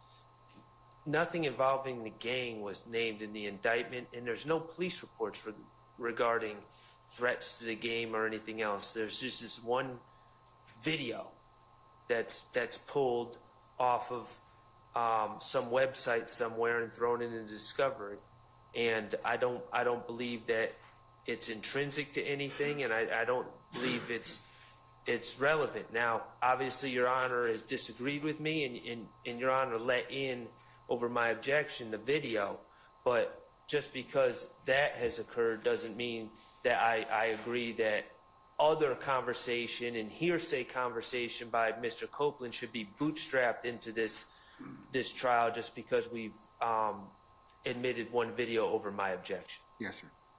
Okay. Ms. Hilton? Your Honor, again, this is corroboration of the overall conspiracy of the gang. Your Honor, I think that sometimes maybe stream away from, there's still an overarching conspiracy of the gang itself. and the activities that the gang does. And so the court, even over objection, admitted evidence of Mr. Stillwell threatening the gang on video.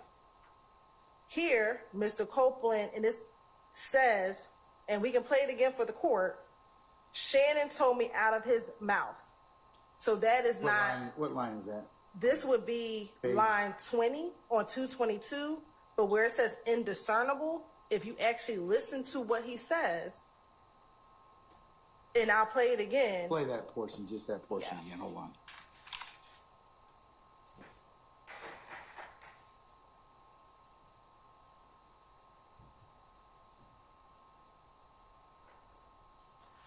I'm not too far.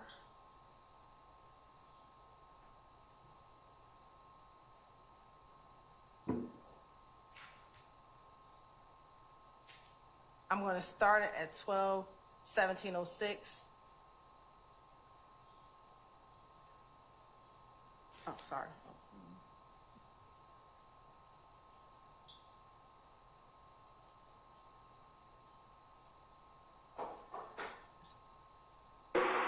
Care about nobody, you know what I'm saying? Don't even take shit from nobody. Well, how does the beef with gang then? The game lead is shut up his door with told Shannon do it. Shannon told me his mouth he was up there winning. Just give me the word. Yep. And I can play it again.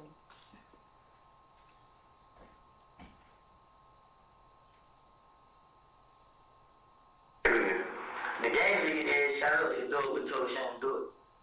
Shannon told me his mouth he was up there winning. He said Shannon told me out of his mouth he was up there waiting. Prior to that, he says the game was 50 and they had shot up, and if Thug would have told Shannon to do it. Chris, can I listen to your...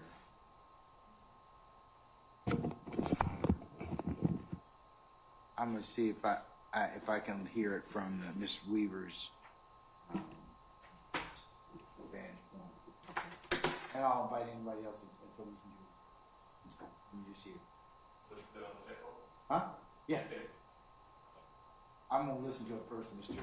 Adams, and let me just see whether or not I can hear it. If I can't hear it, it's no sense in you listening to it. Okay?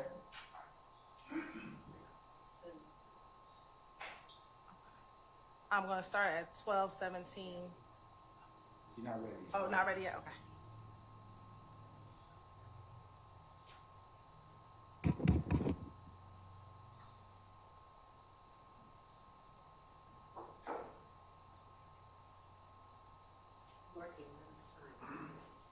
Of course.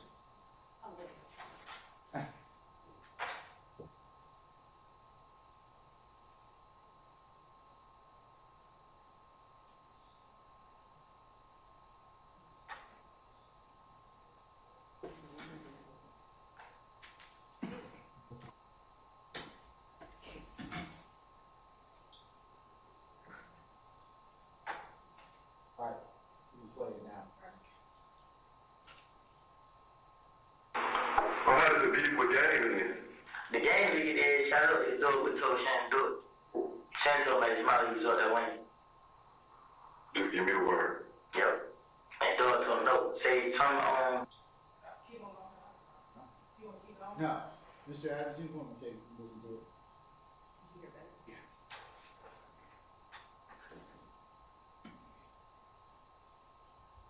I think he's, at least from what I hear, he says, Doug told Shannon to do it. So, go ahead and listen to it. Any other counselor who wants to come up and listen to it, you're welcome to do so. And I don't believe he said, I think he said if Thug would have, they were about to get the ass shot up if Thug would have told Shannon to do it. Shannon told me out of his mouth he was up there waiting, and then Dennis responds, just give me the word, give me the word. That, and Thug told him no, so I want to be clear. I think Mr. Williams told him no, but he was prepared to go.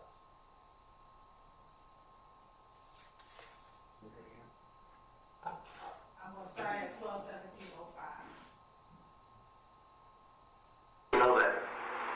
Well, how does the beef with gang then? The game lead is shut up his door with told Shannon do it. Shannon told me his mouth he was up there winning.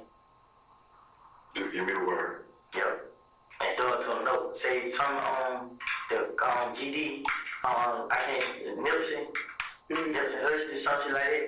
He ended the beef. You know what I'm saying? He stopped. Stop at 12, 17, 31. Hold on a second, sir. So, Stop at 12, 17, 31.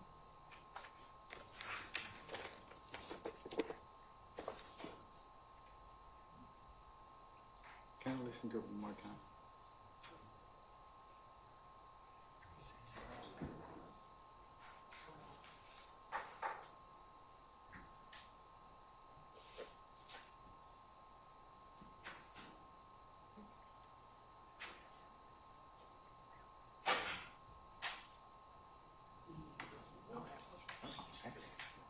if you know.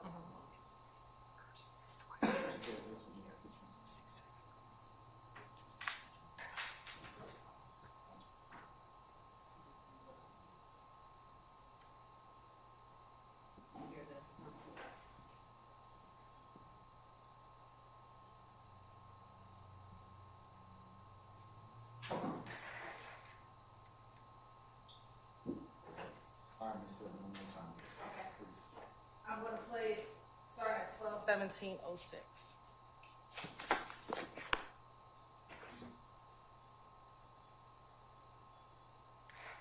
Well, how did the beef with Game end?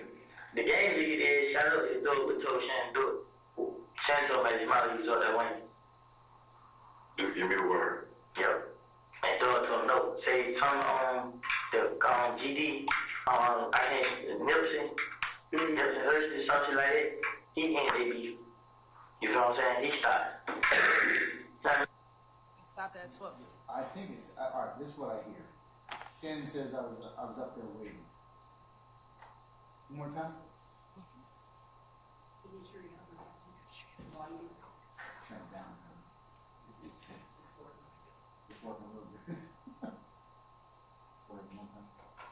All right. I'm going to start again at 12, 17, 06. Well, how did the beef with Game end? The game lead is shout out to do it with Toshan do it. Santo made his mouth use up that win. Just give me the word. Yep. And throw it to him no. Say turn on the GD, I can't Nipsey, Nipsey Hussey, something like that. He ended the beef. You know what I'm saying? He stopped. One more time. One more time.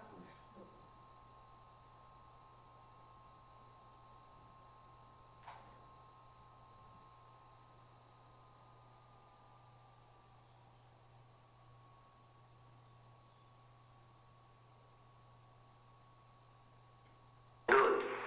Santo made his mouth use up that win. Just give me the word. Yep.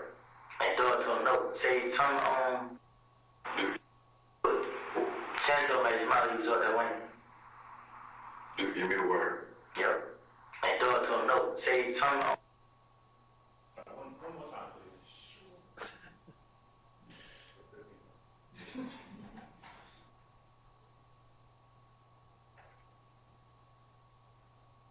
They should know that. Well, how did the beef with Game end? The game lead is shout out to do it with Toshan do it. Santo made his mouth use up that win. Just give me the word. Yep. And throw it to him no. Say turn on the GD, I can't Nipsey, Nipsey Hussey, something like that. Yep. And throw it to the game lead is shout out to do it with Toshan do it. Santo made his mouth use up that win. Well, how did the beef with Game end? The game lead is shout out to do it with Toshan do it. Santo made his mouth use up that win.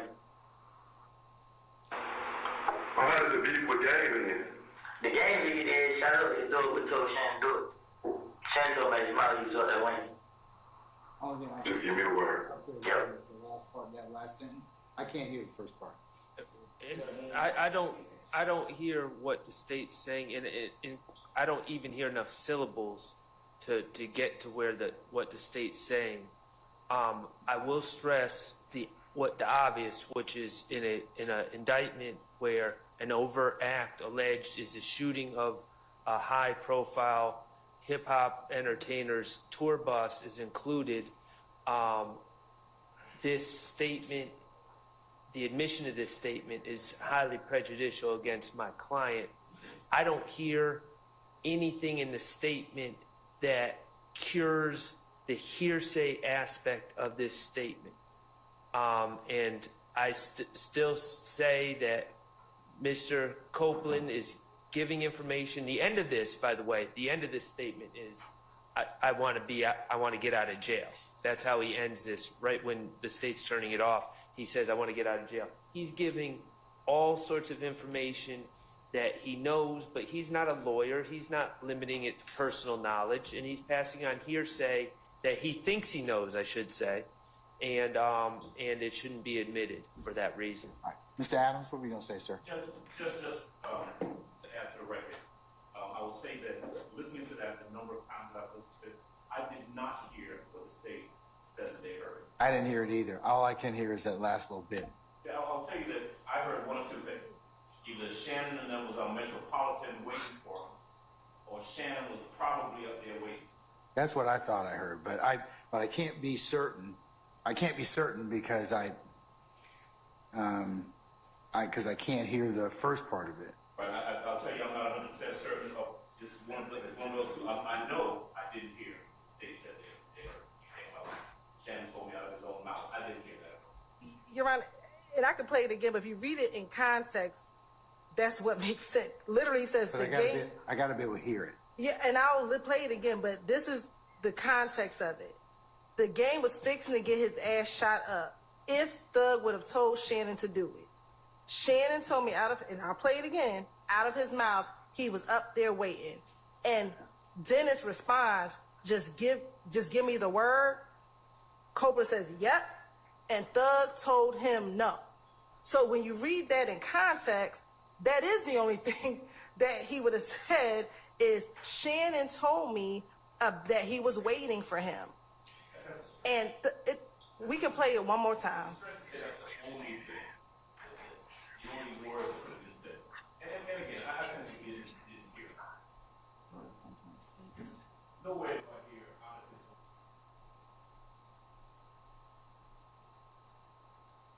Metropolitan, but we can play it again. All right, so let me hear whether or not I hear out of his mouth or Shannon something Metropolitan waiting for him. Okay. Can you slow it down? Maybe we can slow that down. The slowest it goes is 1.6. We were trying to see if it goes to 0.5, but it doesn't go slower. The game lead is shout out to those who told Shannon do it. Shannon told me his mouth was up there waiting. Why does it be for game then? The game lead is shout out to those who told Shannon do it. Shannon told me his mouth was up there waiting. Those who told Shannon do it. Shannon told me his mouth was up there waiting. Just give me the word. Shannon told me his mouth was up there waiting. Told Shannon do it. Shannon told me his mouth was up there waiting. Do it. Shannon told me his mouth was up there waiting. Just give me the word. Shannon told me his mouth was up there waiting. Just give me the word. Yep. And dog told him no. Say turn on. Shannon told me his mouth was up there waiting. Just give me the word. Yep. And dog told him no. Say turn on the GD. I think Nipsey.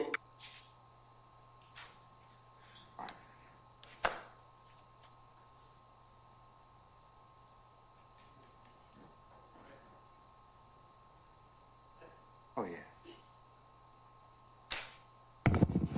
Miss Weaver has told me, authorized for me to tell you that you now see how difficult her job is. Okay, I'll be honest with you. I don't, Miss Hilton, I do not hear out of his mouth anywhere. But I have to be honest and say I don't hear. I get beat. I like Mr. Adams. I get little bits and pieces of Shannon, and then waiting for him. I don't get like that. The rest of that sentence that fills in. I can't hear it, or at least not now.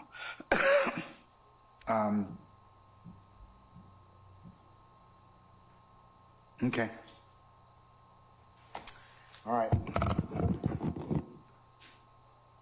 Thanks for y'all indulging and letting me hear it a bunch of times.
Okay. In considering line 220, I should say page 222, line 17 to 223, line 6, and corresponding audio video portion 12:16:59 through 12:17:35 in regards to this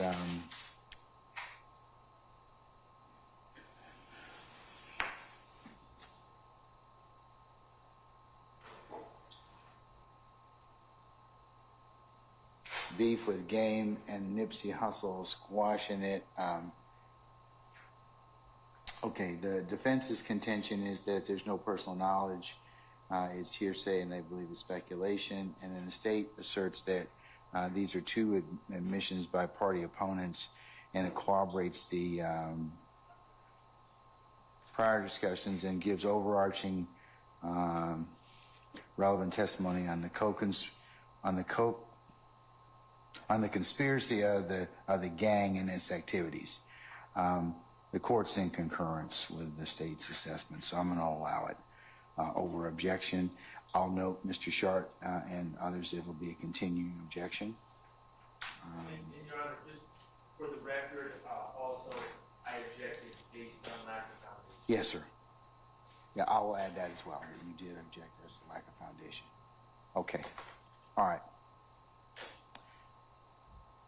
I want to say the next statement is page 230, line 20 through 233, line 4, and then it's page 234, line 19 through to 238, line 25.